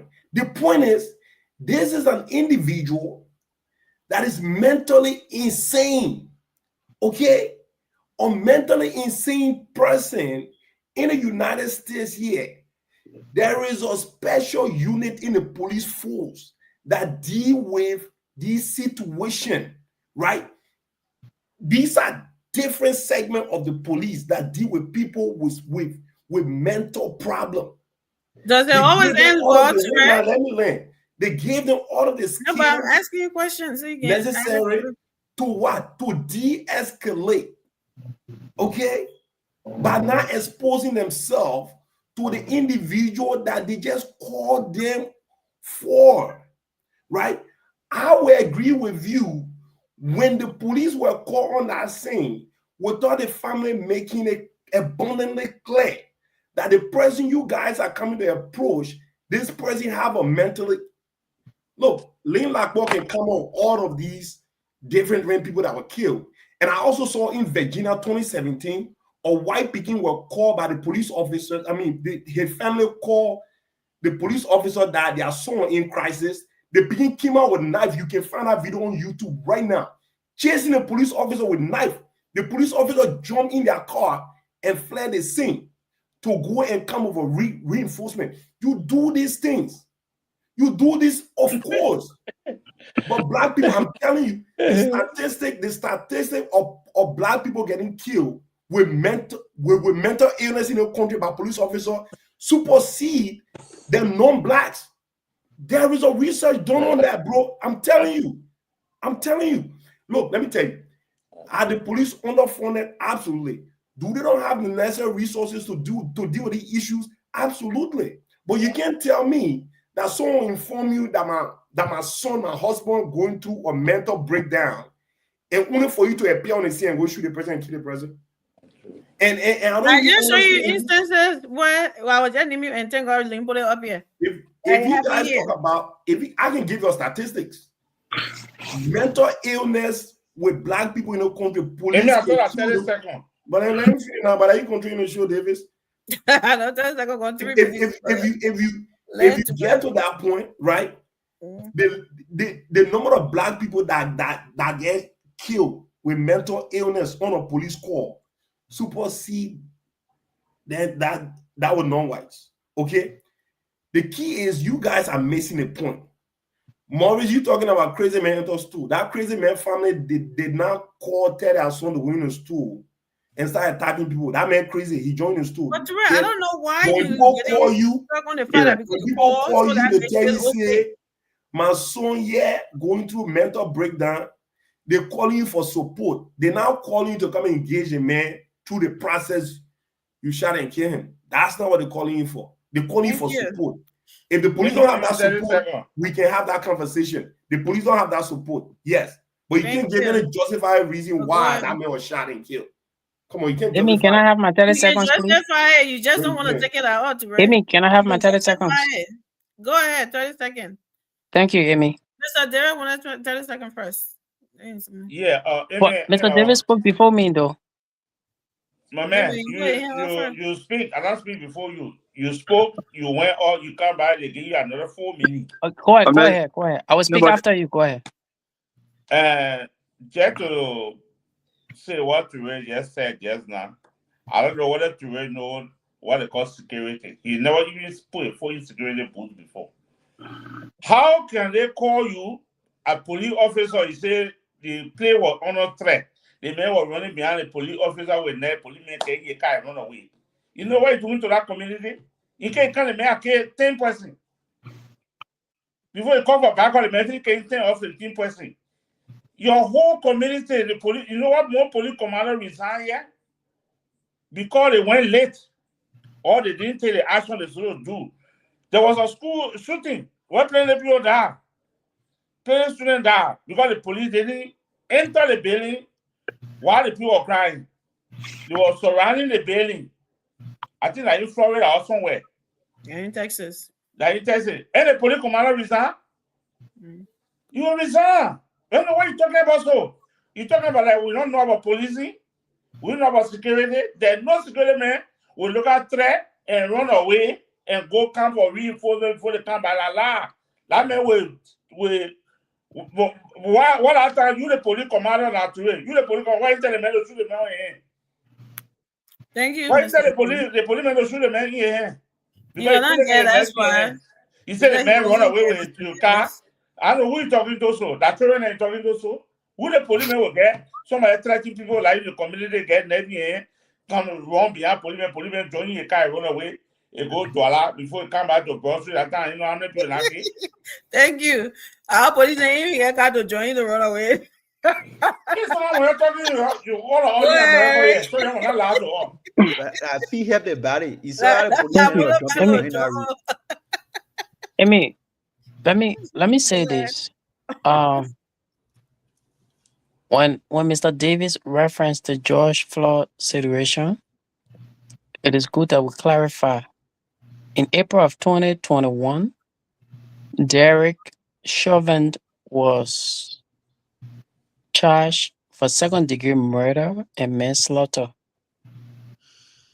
In July of 2022, he pleaded guilty. He was sentenced to more than 2 decades, more than 20 years in jail, in federal prison. The fact that police officer will kill people in America, whether the person is mentally deranged or whatever situation, they have the days in court.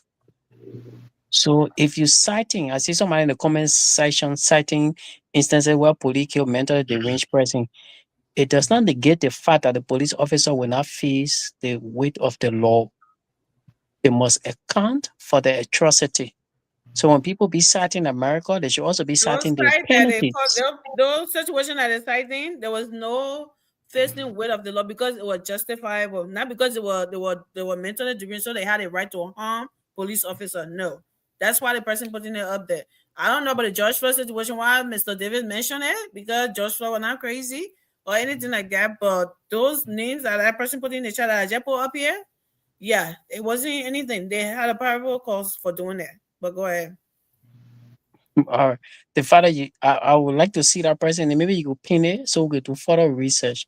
But when the police officer kills a mentally deranged person who was reported to the police that the person is a mentally deranged person, and they still want to scene and kill that person, they will have the day in court, right? In America, yeah, I work for the old folks' home. I work for people who have mental problems, and we understand the laws and the protections that they have here. You don't take advantage of them because you say, oh, the person had nerve, the person didn't want. So you start discharging live bullets on them. The police, our whole family saying, oh, the police got a distress call. How can you get a distress call when, in fact, the first call that came to you said the man is mentally deranged? Who were those people that the man harmed? Were they civilian or police officer? They were obviously police officer. So how did the police officer get on the scene? They got on the scene because they were informed about the situation. The man did not harm a civilian. When you saw Gregory Coleman and his court of officer at the hospital with candles and burning it at night, You they know were not what? there Yeah, doing. the video you're looking Can at, I why don't you send it to me so I can play it? can I just No come problem. in? I'll do it. I'll do it Maybe you can ASAP. ask the main question. You talk about Yeah, me neither man nursing finished. method. The man already Go ahead. finished now. The man finished. Yeah, he landed. He already finished, but why everybody That's 20 interrupted? seconds. Then he landed. 30 seconds. The man I But want to learn Amy, again. He still want to say something. if I finish, then tell the other person to talk now because Josie, I You finished. finished. But you All know you right, then finished. go ahead, Mr. Go ahead, Morris. Yeah, Since George look, is the one that can say people you finish. see, So when he ready to speak myself, say he finished. But you're supposed to talk when I tell you something instead of you're going, I don't know why you could be fighting on this show. But go ahead. But I mean, you get it done. George say I finished. Then, I mean, not George. Family say I George. finished. Then he say I finished. So But I go told you ahead, said brother like Morris. 30 seconds, then you said because I'm not there, so you finished. Then when you But you are finished. I don't want to stop you. You stop Okay. talking. No, but I No have problem. Brother Morris, go ahead. I'm a brother. Go yeah, ahead. yeah, no problem. You see, I listened to Toure. Toure argument is that in America, when they call, when they place the call to respond, and the person is mentally ill, they got special group of people that's supposed to respond. That Toure argument in America here. But Toure, you know, yeah, those yeah, as far as Toure concerned, those special people that are supposed to respond when they go there, whatever force they apply, he's okay with that because those are the people that train. But in Liberia, this thing happen in Liberia. The people that respond to that call are the people that train, are the people that was supposed to respond to that call. That's just look. The reason why we're even having a conversation, look, like I said, nobody deserves to die. It is not common in our society for police to shoot somebody. It is very uncommon. So we're having this conversation. I hope this doesn't continue. If this incident was in America, the conversation is going to be different. Because why? In America, it is common. In Liberia, it's very uncommon to see police go somewhere to respond to a call and they shoot somebody to die. But the thing is that, look, I've not seen throughout my my security I knowledge. respect that, Morris.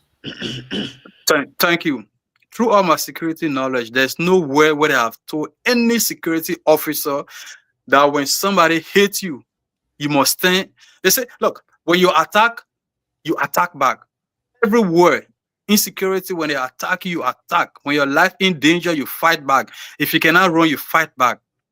So when the police shows up, this person, whether the person abnormal, whether the person is normal, when the person poses threat, danger to other people's life, the police will apply the necessary force. If that would lead to the person's life to be taken away, so it be. But the police would definitely apply the necessary force. I give it back to you.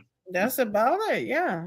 From it. You want to 30 seconds? I just want to quickly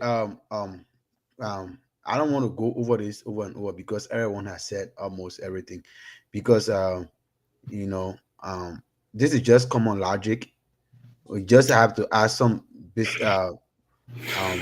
elementary logic to this, and you know that this is Liberia in Africa, and we don't have the sophistication to predetermine the mental state of our people before we go to take them off. And more besides, my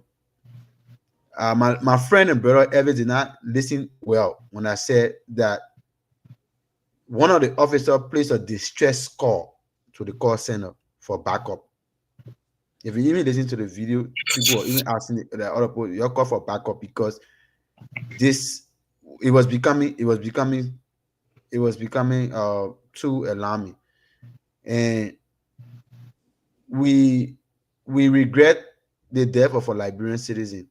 No individual, no Liberian deserves to die, irrespective of your condition, your party, your creed, your religion, or any other reason. Nobody deserves to die, especially in the manner and form in which it happened. But the police are human beings too, and the police gave out a lot of warnings. But you saw what happened in how do you call it, King George, when those protesters visibly attacked the police. You know what happened? People ripped the shirt of the police, and other people think it was okay. Even confessed on one of those radios that they disarmed the police. They beating and left him lying down leftless when this Capitol building incident happened. That was the police they were talking about. Somebody's father, when somebody was confessing on the phone, said they dealt with him, and I did not know whether he even left, and he was disarmed. These are the people that every day and night they are protecting lives and property in that country with the little money. In fact, when we were at the university, we used to say salary delay. We call it salary delay because that 150 they paying them, some of them hardly get it on time. Some big uniform. We used to always call them some big uniform unfit police. But those police are the one who in the end racks will lay on their head. Some of those people go home in the evening hour. To even wake up in the morning again to go back to work, not easy. Thank you, Pamela. I beg to leave you guys, man. We're about to wrap up, right? Yeah, let us just regret the death of the guy, but let us also look into it and say, hey, the police were under attack and this was self-defense, and they neutralized the suspect, and that's exactly what the police code said. You neutralize the suspect. So the thing about the whole thing is, I don't hear people being outraged about got a man laying in a hospital fighting for his life, and the other people. Maybe I saying the video. You still have to say the video. No Have one you saying received it? that somebody losing their life. Sorry, and let's just clear this. This was not a riot, so there was no need for tear gas. It was not a riot. So let me finish. So I don't know who coming from tear gas business. So yeah, that people, that one thing I know about people, they always like to make things like, oh, when they're not in a situation, it's different. See, when I was doing my criminal justice elective, like I had to go judge where you gonna make elective. The thing is that when you in that, and I was being talked about a policeman, right? Police officer. He says a difference, something when you're actually going, when you're in the action at that moment, right? When you're not there, you have all the ideas, what you could do, what you couldn't do, what this and that, what this and that. This man, according to the family, we don't have no doctors, diagnosis or whatever, but in Africa, we diagnose ourselves, like I said. If the person acting funny, they'll tell the person crazy, or the person that you don't know what this person. This man was skilled enough, had a knife in his pants when he got this arm of the what's the stuff called? what is it? What it called lice? He took the knife out of his something according to the IG to go down on this man. I mean, and then the other person standing there cannot stand there and watch this person get killed. They had to do something. What are you, crazy or not? Nobody talking about, oh, the police did not go on this thing and just started and they got a call that a crazy person here and they just go and just boo, boo, boo, boo. That's not what happened. Or they just went and start hawking the man. That is not what happened either. They got a call because there was a threat. These people were in the. Why would a family call a police if everything was all gravy? If this man was no threat to anybody, why are they calling why are they calling the police? He had to be a threat to something. That's why they're calling. If he was so something and he didn't have no harm, he was no harm. That's their own family. Why would they call the police? So if they went there, obviously something happened before they try to take that something from him, and it went the way it went. So for us to stay there and say, "Oh, because the men were crazy," so anything he would have been doing to anybody, they look for it because they knew he was crazy. So they're not supposed to do what they did to him because they knew he was crazy. Come on. The fact of the matter here is that three person was at risk. He was about to kill these people. He had to, whether he crazy or he not crazy or he whatever. One person losing their life is something, but three persons, somebody has to get put down for that to stop. If it was him, it had to be him. I don't know what's that. Why the mentality thing taking clouding everybody's mind, and they're not seeing everything else that was at play here. Nobody else seeing it. They find out. Oh, they call him because he was mentally dead. Because he was mentally, that does not give him a pass to take three persons' life. No, or anybody else in our house. He was a threat. That's why the family called the police. That's their own family member. I don't think they will call police if it was not any threat to. So you couldn't have left them and left him there because he's crazy. Nobody can tell me in Liberia said the Liberian police got the other department here full of this one. In America, yes, you can do that. But in Liberia, please let me know. When they get motorbikes said they never met it or whatever car pick up truck said all busted up when it's something so that they're gonna have a mental or something department and then when something so that I never heard of it. Maybe they do or whatever. I don't know. Okay, so you just not make it seem like it's okay for a policeman because they are police or because they are officers, so it's okay for them to get hurt and for them to get killed. And a mentally ill person, one person, they're supposed to be alive because they were mentally, they got a call because they were mentally. Come on now. That's not what that nobody's saying it's okay for him to die, but we also have to understand these people have lives too. They have their families at home. They have their children and everything at home. 3 men. Okay, so let's keep that in mind and stop making it seem that these people just went there and started hawking or they just opened fire on him.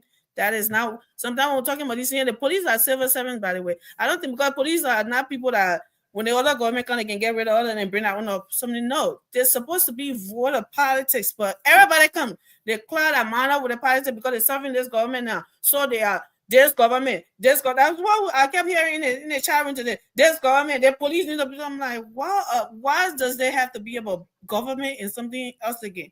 So until we can stop that, the government thing, when I see we want to see the other side because we want to make it sound so political to pin a government black, so we're not seeing what the other person is going through, and it's not, and that's not what Turek is doing. By the way, he just the person who's doing that right now is Eric because Eric Bernard and myself arguing.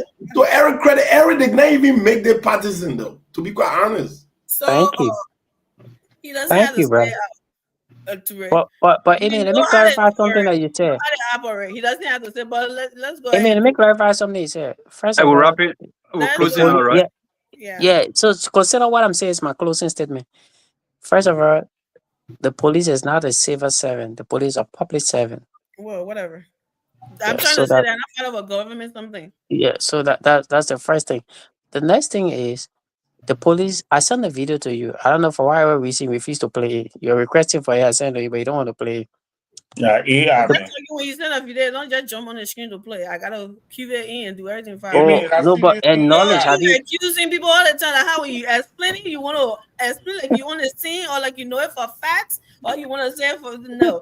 I'm just opening my phone to see what you said. Okay, I'm sorry. Can you acknowledge that you're receiving? CDC AI. The way is right. I did not infuse any partisan posture to this, and I will not do that because one of the things is I listen. They say, "Oh, he shouldn't have died," but then you can say he shouldn't have died. Then you justify his death.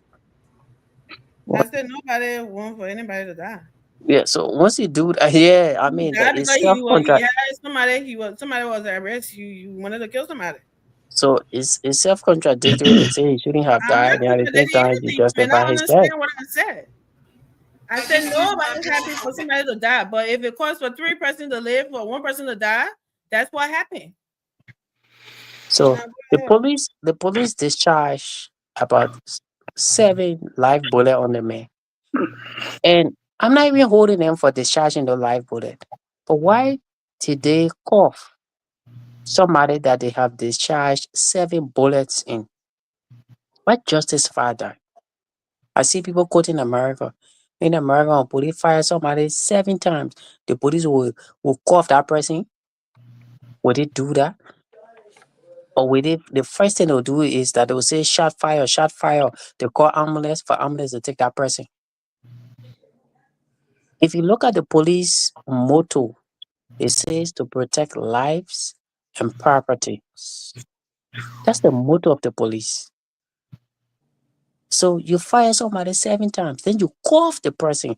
In fact, that guy was on the ground for minutes. If you watch the video, he was on the ground for minutes. It took bystanders, ordinary, how you call it, civilian, to pick up his corpse to take it to maybe a hospital or a mortuary while the police were there. I don't care how much you shake your head, Mr. David. That's the fact. I can send that other video to you to watch.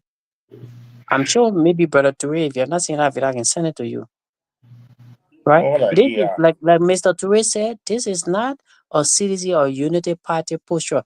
It is a government of Liberia or the Republic of Liberia failure to address systemic police brutality against citizens. We saw the issue with King Joe.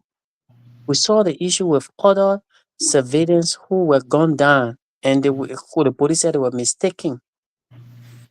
We read a report from the U.S. State Department Human Rights Reports in 2024 outlining what they refer to as unlawful killings. People, when they were at the police cell and those people got killed, they said the people committed suicide in jail and all kinds of stuff. So this is not unique to the brother who died. Our only emphasis is if the family call you to say this man had mental problem and you got on the scene, you have no reason to do physical contact with a mentally deranged person. You have a lot of options to ensure that whatever weapon he has, you could have quarantined that process by discharging non-lethal weapons. That's why the police has non-lethal weapons and lethal weapons. So the fact that the police went to have a physical contact with the man, it shows that the police are not trained. Or if they were trained, they did not exercise the training that they got. That's what we're saying. If only we begin to unpeel the partisan posture of what we have, we will see the nature of the. I'm saying the Liberia National Police. I'm not saying the Boaka police. The police were not trained by Boaka. I'm very certain they were thank you, really Eric. trained No, by. you're not hearing me. My son was muted. I just saying thank you. Just keep going. Oh, I'm sorry. If you cut me off, I'm sorry. Then I'll stop here if you cut me off. No, I got you. I kept saying thank you. Then I said, Eric not hearing me when I came back and then I found out I was muted. So it wasn't you, it was me. Does that mean my time out or I should continue? Eric. No, your time is out. Eric, fantastic job done by you, my friend. Look, let me say this. But who said it was your time? But it should have gone our way. All All right, go ahead. All right, go ahead, family. No, all right, let's go ahead. You started, right? No, it go in that day. It will go there. Queue. Then he wait up there. Then he wait. So Every time let me play this. Wait, family, let me play this before. you know, you always have to advise our viewer discretion is advised because I don't know. Do it for me now. Because You Eric can never say- back- you know, That right? discretion is advice. There's nothing here to view at distress anyway.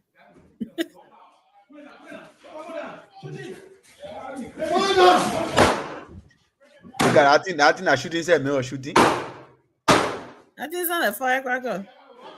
Emmanuel get just skimming around the man. Can't listen to the other guy. Get listen to the last part. You probably missed out that. Yeah. Look, somebody jumping. They don't even have any. They're open their door. So to tell you, look at the baby man. That tell you the man is mentally ill.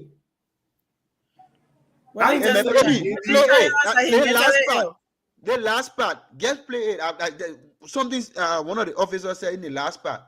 What they telling somebody that he mentally ill? Nothing over there telling anybody anything. Look at the house the man in. Look at the house the man in. So what the house got to do with that? Ray, you know how many So that mansion the men all be in. That people that they go. You see people doing that over there. That mansion is all be in. you know African houses. I mean, y'all move on, man.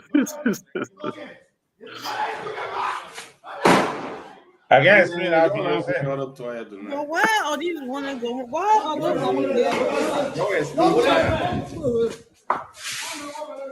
You see people room them all over there. I don't know what we're looking at on this video. Just to that video down. Just Yeah, I don't know why. I don't really see What anything is that here video? that's going to see on this. Because That's that's explain the whole story for us to say, yeah. That Eric Eric Forensic. propaganda video. Anything.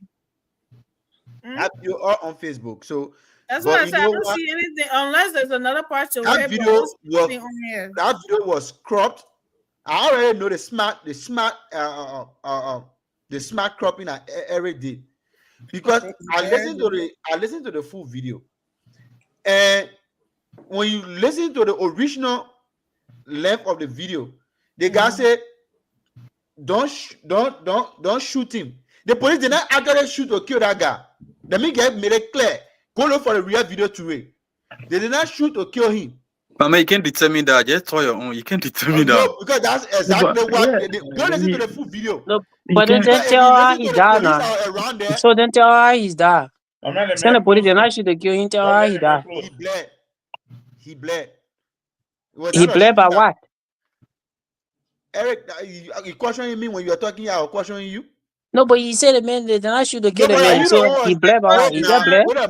Wait a minute. When he reached to the hospital, when all of them were taken to the hospital because somebody said, yeah, the police allowed him to lay down on the ground, and somebody else got to come take him and carry him to the hospital. And that I was can send the video to you, Amy. I that can was send out the false. video to you. I was forced. You get all No, the that's video not up. false. I can send the video to you. Let me do it right now. The police IG Okay, said they man, were so all far. taken to the JFK, and the other guy went for surgery, and the other guy was pronounced dead after he arrived because he had already lost a lot of blood. And looking at it, they shot. Look, if the police when the police went to neutralizing, look, it are different thing. The police kind of shooting in the head. In that case, finished. Shooting in the head, and I'm playing the bullet. I'm gonna use 7. He probably was missing when I said Yeah, you see the man bleeding. If I said the man holding your hand, he bleeding. He fighting. The man his hands are shaking. Look, I'm even justifying anything. The police neutralizing, and that one was taken care of. Let us respect the police. There's a problem there. Let's respect the law. Whether you sick or not, when the Man, police it's insane, bro. You can't respect law when you're insane. You're mentally deranged. Why in the You video don't you know saw that all I for said a the man was fact. mentally You start deranged? running with that thing, you don't know for a fact. I That's don't what even they think say that you getting. it's other That's fake what they news say you for Eric getting. and say the man was mentally insane. Where you saw in that video that the man was mentally insane? You saw the other video when you were lying on the ground before the police people, when the police people were surrounding him and were making arrangement to take him to the hospital. You are moving. You are lying on the ground. You are moving.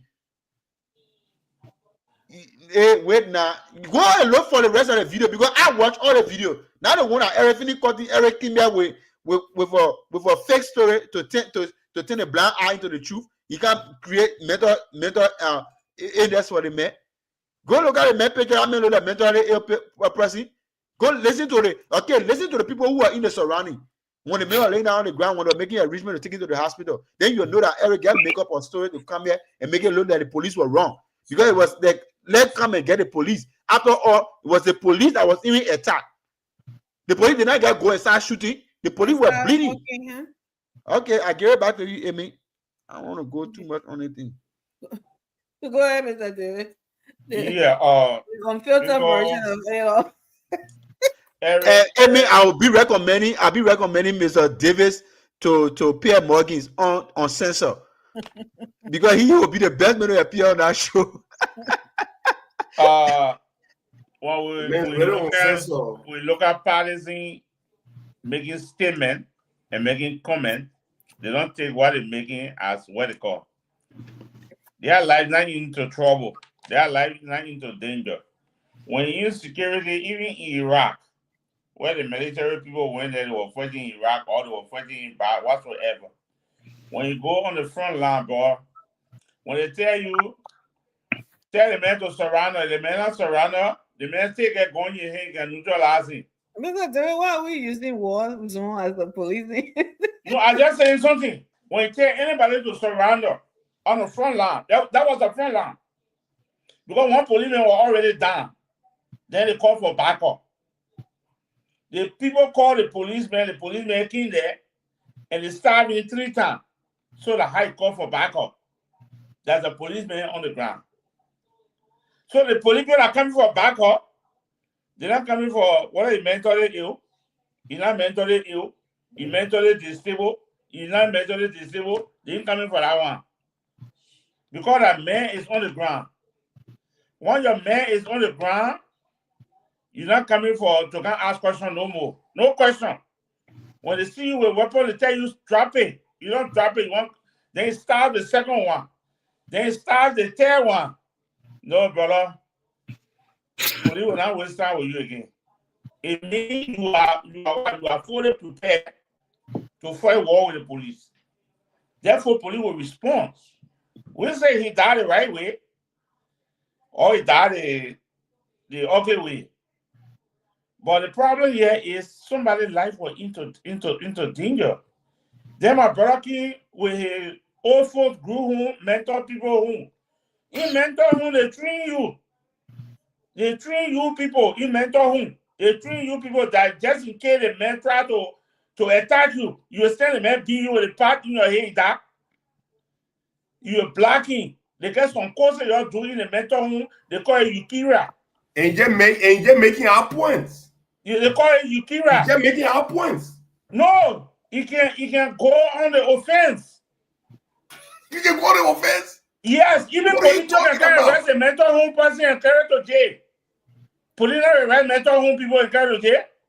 They take them to jail. You're absolutely correct. They take that. They get some kind of program they call Yukira. They not train you.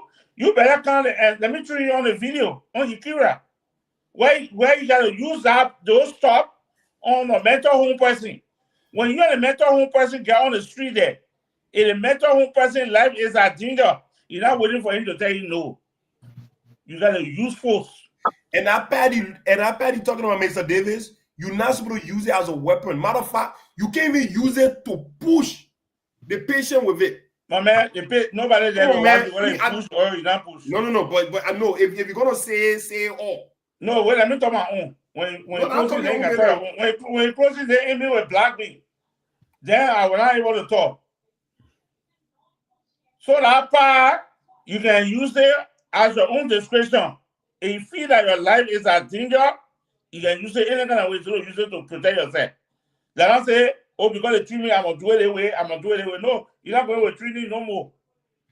You're going because you want to save your life. That's why you see most of the home there, especially when you went to some prison area where they get the fair haven, all they want there. Most of the garden there, the BB. When they come in for you, you're not coming say, I come in scared there. No. It's not how you work in a mental home. Mental home, even when you're crossing the road, car coming, some car coming with speed, also coming with speed, or you're crossing a tree trap. The man want to go, you got to use phone to take Thank you you, out of Mr. there. Davis. We gotta go. We gotta call her here. We promised Eric yesterday. Edwin yesterday. Go ahead. Yeah, so Go ahead, panelists. okay. For coming on every night, at least educating all other librarians who are not adequately informed. But once again, I mean, my issues had to do with this police. Who's calling? We don't know the caller name. What's your name? They say you didn't say your name. Hey? Oh, my name is Edwin Clark, calling from Minnesota. Edwin Clark. Yeah. What's up, Edwin? Let's go, bro. I'm okay. So, as I was saying, my attention yesterday, I raised the issue of the police being disrespected in our country. And for me, I just see the reason. I think it will set me free on the one because really a lot of people but I want to do the theater regime background because most of us were young. But I don't think the police were disrespected during the theater regime that people classify to be a rebel government as compared to the new democratic government and all that. Because if theater I can recall, when you saw say Yekene coming or or Paul Moribane coming, everybody behaved as everybody tried to. If other people can be running, those days when you say police coming, SOD. But nowadays, I mean, I don't know what have actually happened in our country or what have come over. We Liberians, and we are not setting human right the precedent for the next generation. Because if we start to continue like this, our children that will come, they will be taken by and be joining the police. Oh, God forbid. It's sad. And lastly, yesterday I asked a significant question. Maybe I was being too little bit sarcastic. I do know the functions of the gender ministry. Yeah, we figure. But my question here is, I mean, I don't see the need for that particular entity to exist currently in Liberia because it's not functioning. They're not functioning, yeah. That's it's right. Not for so many. We just get administrator there where we just sound check every month for administrator getting and we just pay them. I agree. What's the job are they doing? Some of our sister, our little brother now getting raped. Do you know how many boys get raped every day in Liberia? But they don't flag about little boys, but only little girls sitting in the brain. Yeah. Do you know how many little brother being molested? Everybody do demons in human form? Yeah. There are many. And that's the full responsibility of the gender ministry, women and children protection. But can you imagine? Man, thank you for having me, man. Thank you, Edwin. We understand your frustration. We You have to talk, brother. You have to talk. But thank you for calling. Yeah. When the boys molested, they say, "Oh, that picking enjoy himself." So that's my time, right? They all over there. You like, bro. That picking enjoy himself. Thank you. How many cases? Yeah, so I mean, the idea of gender ministry. Look, some country got Ministry of Women Affairs. Some country get Ministry of Children Affairs. It all depends on how our government able to see that the particular government entity is actually effective. That's all about it. But to say the Ministry of Gender is not important, no, I will not agree to that. Or this ministry is not important, I will not agree to that. But just to my closing, right? Look, I just want to comment on the people that are talking about it. 2029, they running out. 2029 coming. The first thing here is that we are running with it 2029 coming. We should pray for 2029 to meet us alive, to also meet us in good health. Yeah, because every election comes with different dynamics. For us who've been following in Liberia, every election comes with different dynamics. Realignment, alignment. Look, whoever would have thought that Bouaka will carry President Bouaka will carry Jeremiah Kuma as a running mate. Charles Bronskin, Mr. Comey will carry Charlie Bronskin as a running mate. Mr. Weah will carry Joa Howard Taylor. People will change from one point to another point. Whoever thought that Henry Costa, the likes of Henry Costa, would join CDC, last minute time. Banana Urine, Taylor Urine, all these guys. Look, because the thing is that sometimes we make all this noise. At the end of the day, the people up there, they just make that decision. They make that decision without even telling. I always say this. I have a friend. This guy was a big Unity Party man, and this guy was campaigning for Jeremiah Solonte. He wanted campaign for Jeremiah Solonte to be senator in Banga. He was running that campaign. While the mayor on the Atayi place in Banga, campaign for Jeremiah when he made a Unity Party man, but he just took to Jeremiah Solonte. Jeremiah Solonte was under the sycamore tree. He got related. Oh yes, something real. He didn't even know.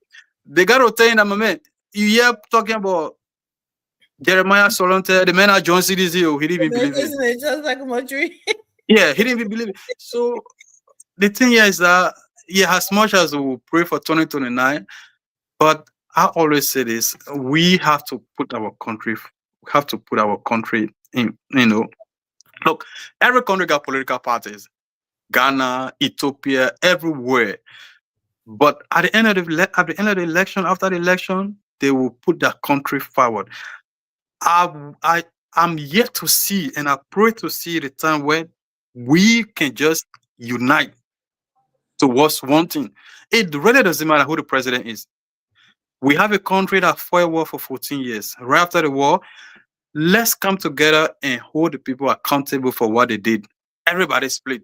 It became all politics and everything. Until today, people continue to steal. People continue to do this. People continue to do that.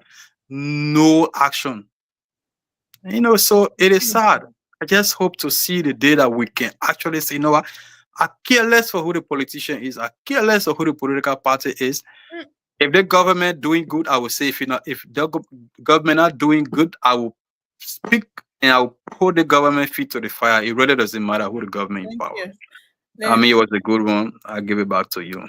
Mama Toure, I will call you right after the show, Toure. You're gonna party that do that today. They can say you're not part of that party.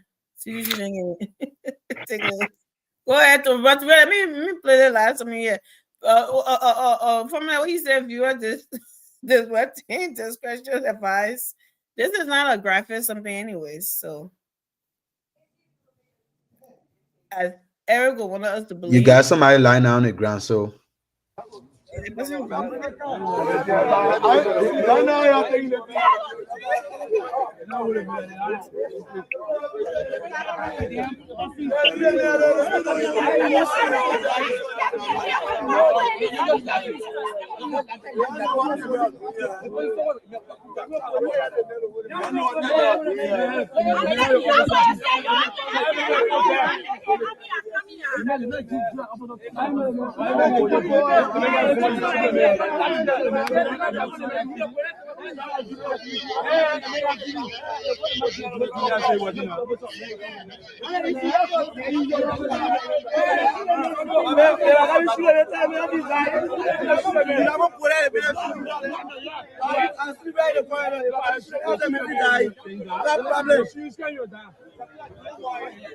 Yeah. You're not shooting okay. You're not shooting okay.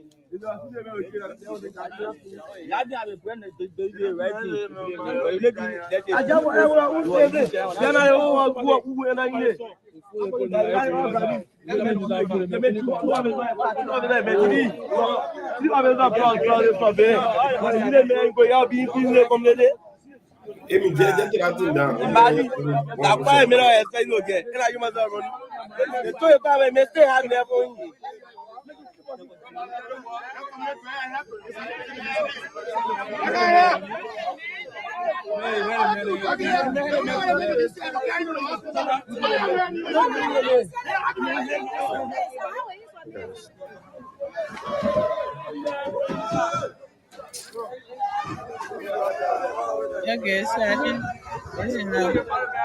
Oh.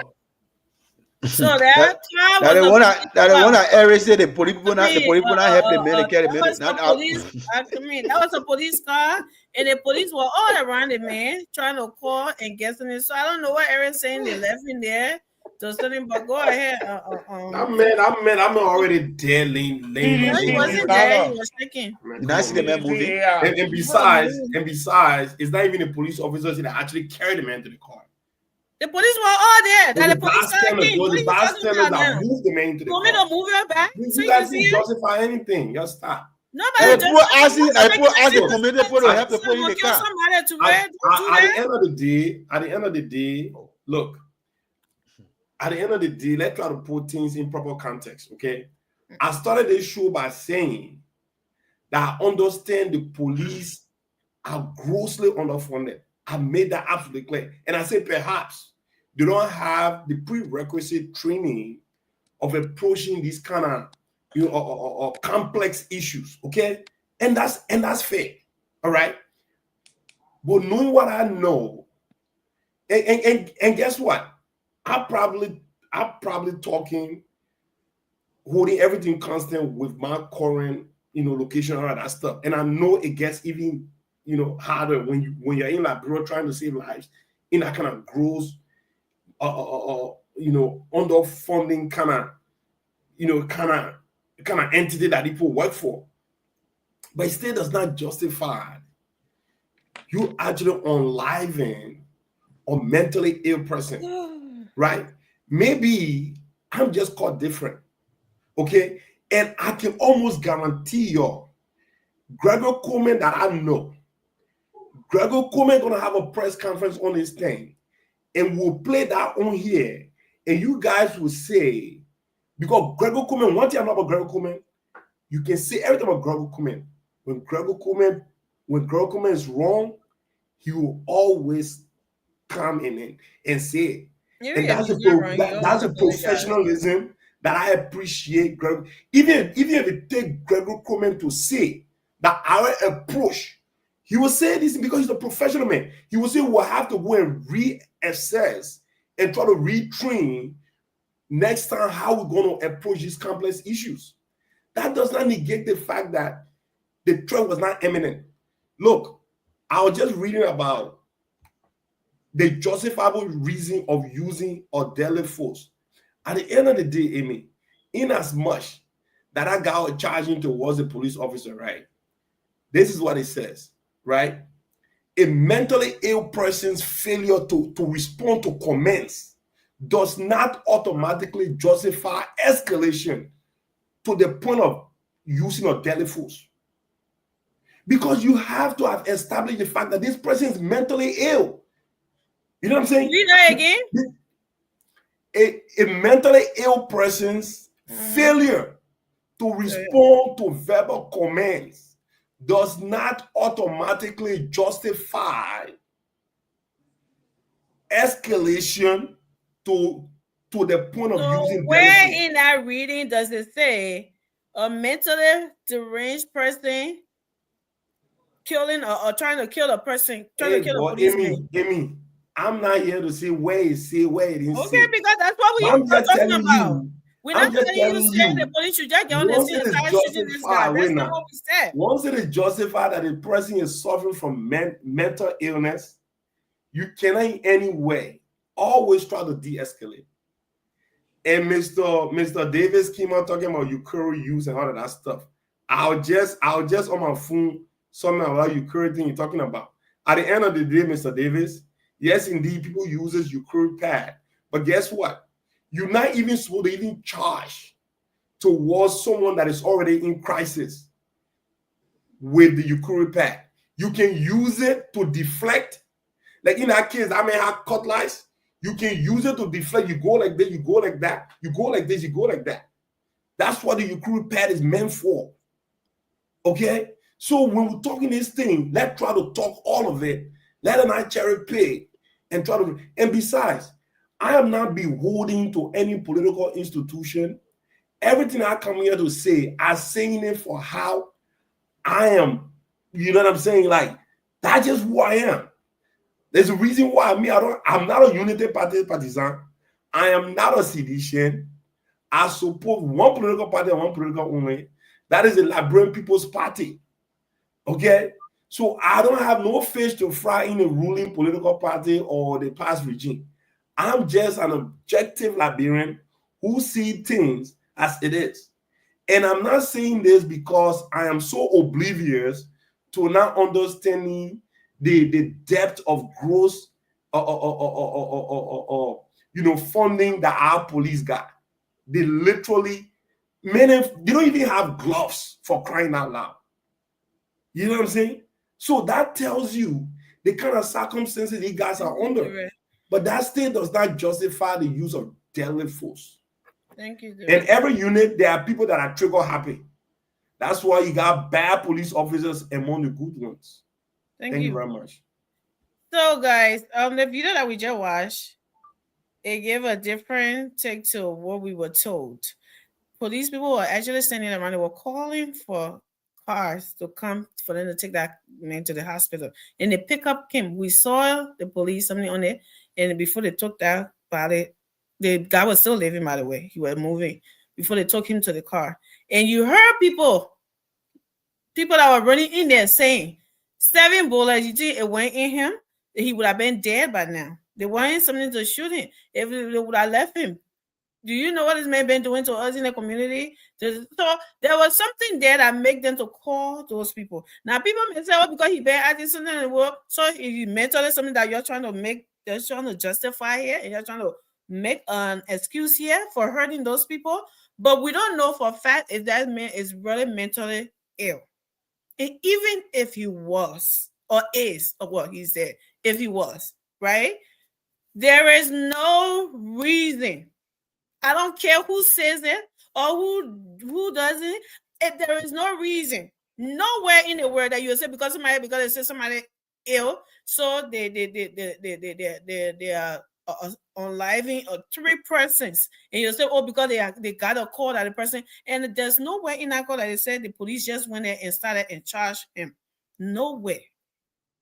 There is nowhere that they said the police just went and physically exposed themselves to that person. You don't know what that person was doing before they tried to take that stuff from him. What if they were going to leave him, if he were going to harm somebody, or he were going to harm somebody? None of us know the facts here. We're just saying that the police just got there and they just open fire like everyone else to believe, yeah. And to be telling us because he mentally so he was. As long as you hiding something in your pants, you know what to do with it. I doubt if that man is even turning the way you're making it sound. I think it's the Liberian diagnosis. If a doctor come out and say, oh yeah, the diagnosing of that's something different. But I think because of his action in the community, that's what people claim that he was that. There is no way doctor or something that anybody telling us. And I also heard that his girlfriend, they try to say, oh, his girlfriend did something to him too. All the one that they're adding in there, that has nothing to do with no mental or something. What are they trying to add frustration or that witchcraft or this one? They're trying to add everything in the pot. So we should also know the thing we're coming here saying and trying to make police. These people, they are that we say, Liberia. I don't know where in Liberia you got all of these. They call them police, and they say, oh, because the person is something, oh, let's send the mental or something department. They let them go and handle that. I don't think they have any of that going there. And those people trigger happy. They went. This man hurt 3 persons before they even shot him. I don't think that's trigger happy. Trigger happy and just saying somebody and just oh, he got a boo boo boo inside. No. They were hurt. Somebody's fighting for their life. To Ray, Eric, they didn't just go there and start shooting this man. No way. 3 persons are hurt. 3.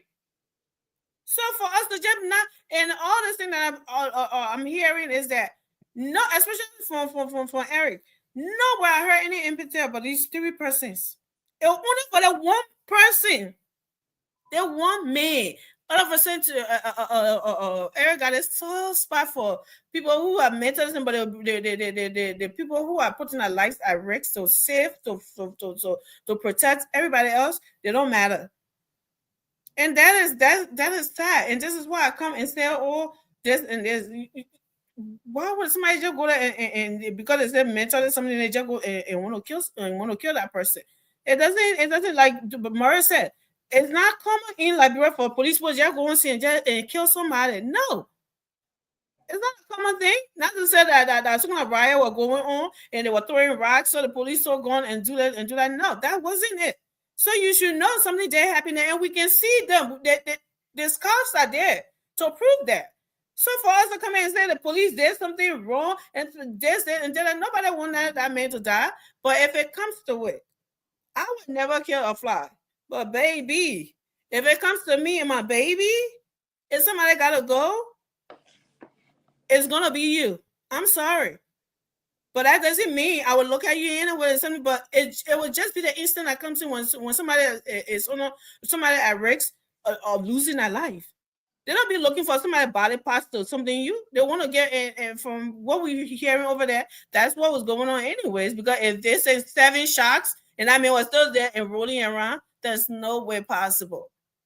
So we need to get all of the facts, not because of gossip or because we want to make something. And the video that says not even showing anything much that would be so explosive and making the police look so bad. Nothing like that in there that's showing that. But anyway, like everybody have their own eyes to see, and I for one too, I care for life, but I also have a soft spot for men and women in uniform because my husband was in security. Like when my husband go out there and stuff like major, I worry, I do that. So even all of this thing that goes on in America when it comes to the whole black and white issue, I used to be something where in it. How did you get this? That this was black and white issue? Because what? Those people have families at home, and we see a lot of times that they get killed by stupid people. So they themselves they are afraid. Yes, we got some that I just do that, but you can just cover everybody with one blanket and say, "Oh, that because of that or because of the color of their skin." I never do that because why? I put myself in a situation that what if somebody coming home to tell you this or tell you that? So that's just the thing. Trust me, I got some spot for everybody.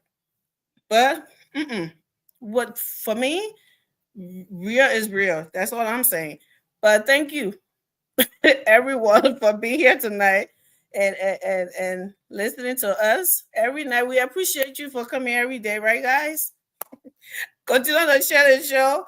Continue to comment. Continue. So somebody will come and watch later. Like what tomorrow? What Friday? Jeez. The AI people. What? Tomorrow Friday, Amy. Tomorrow. Maybe that way. Tomorrow Friday, Amy.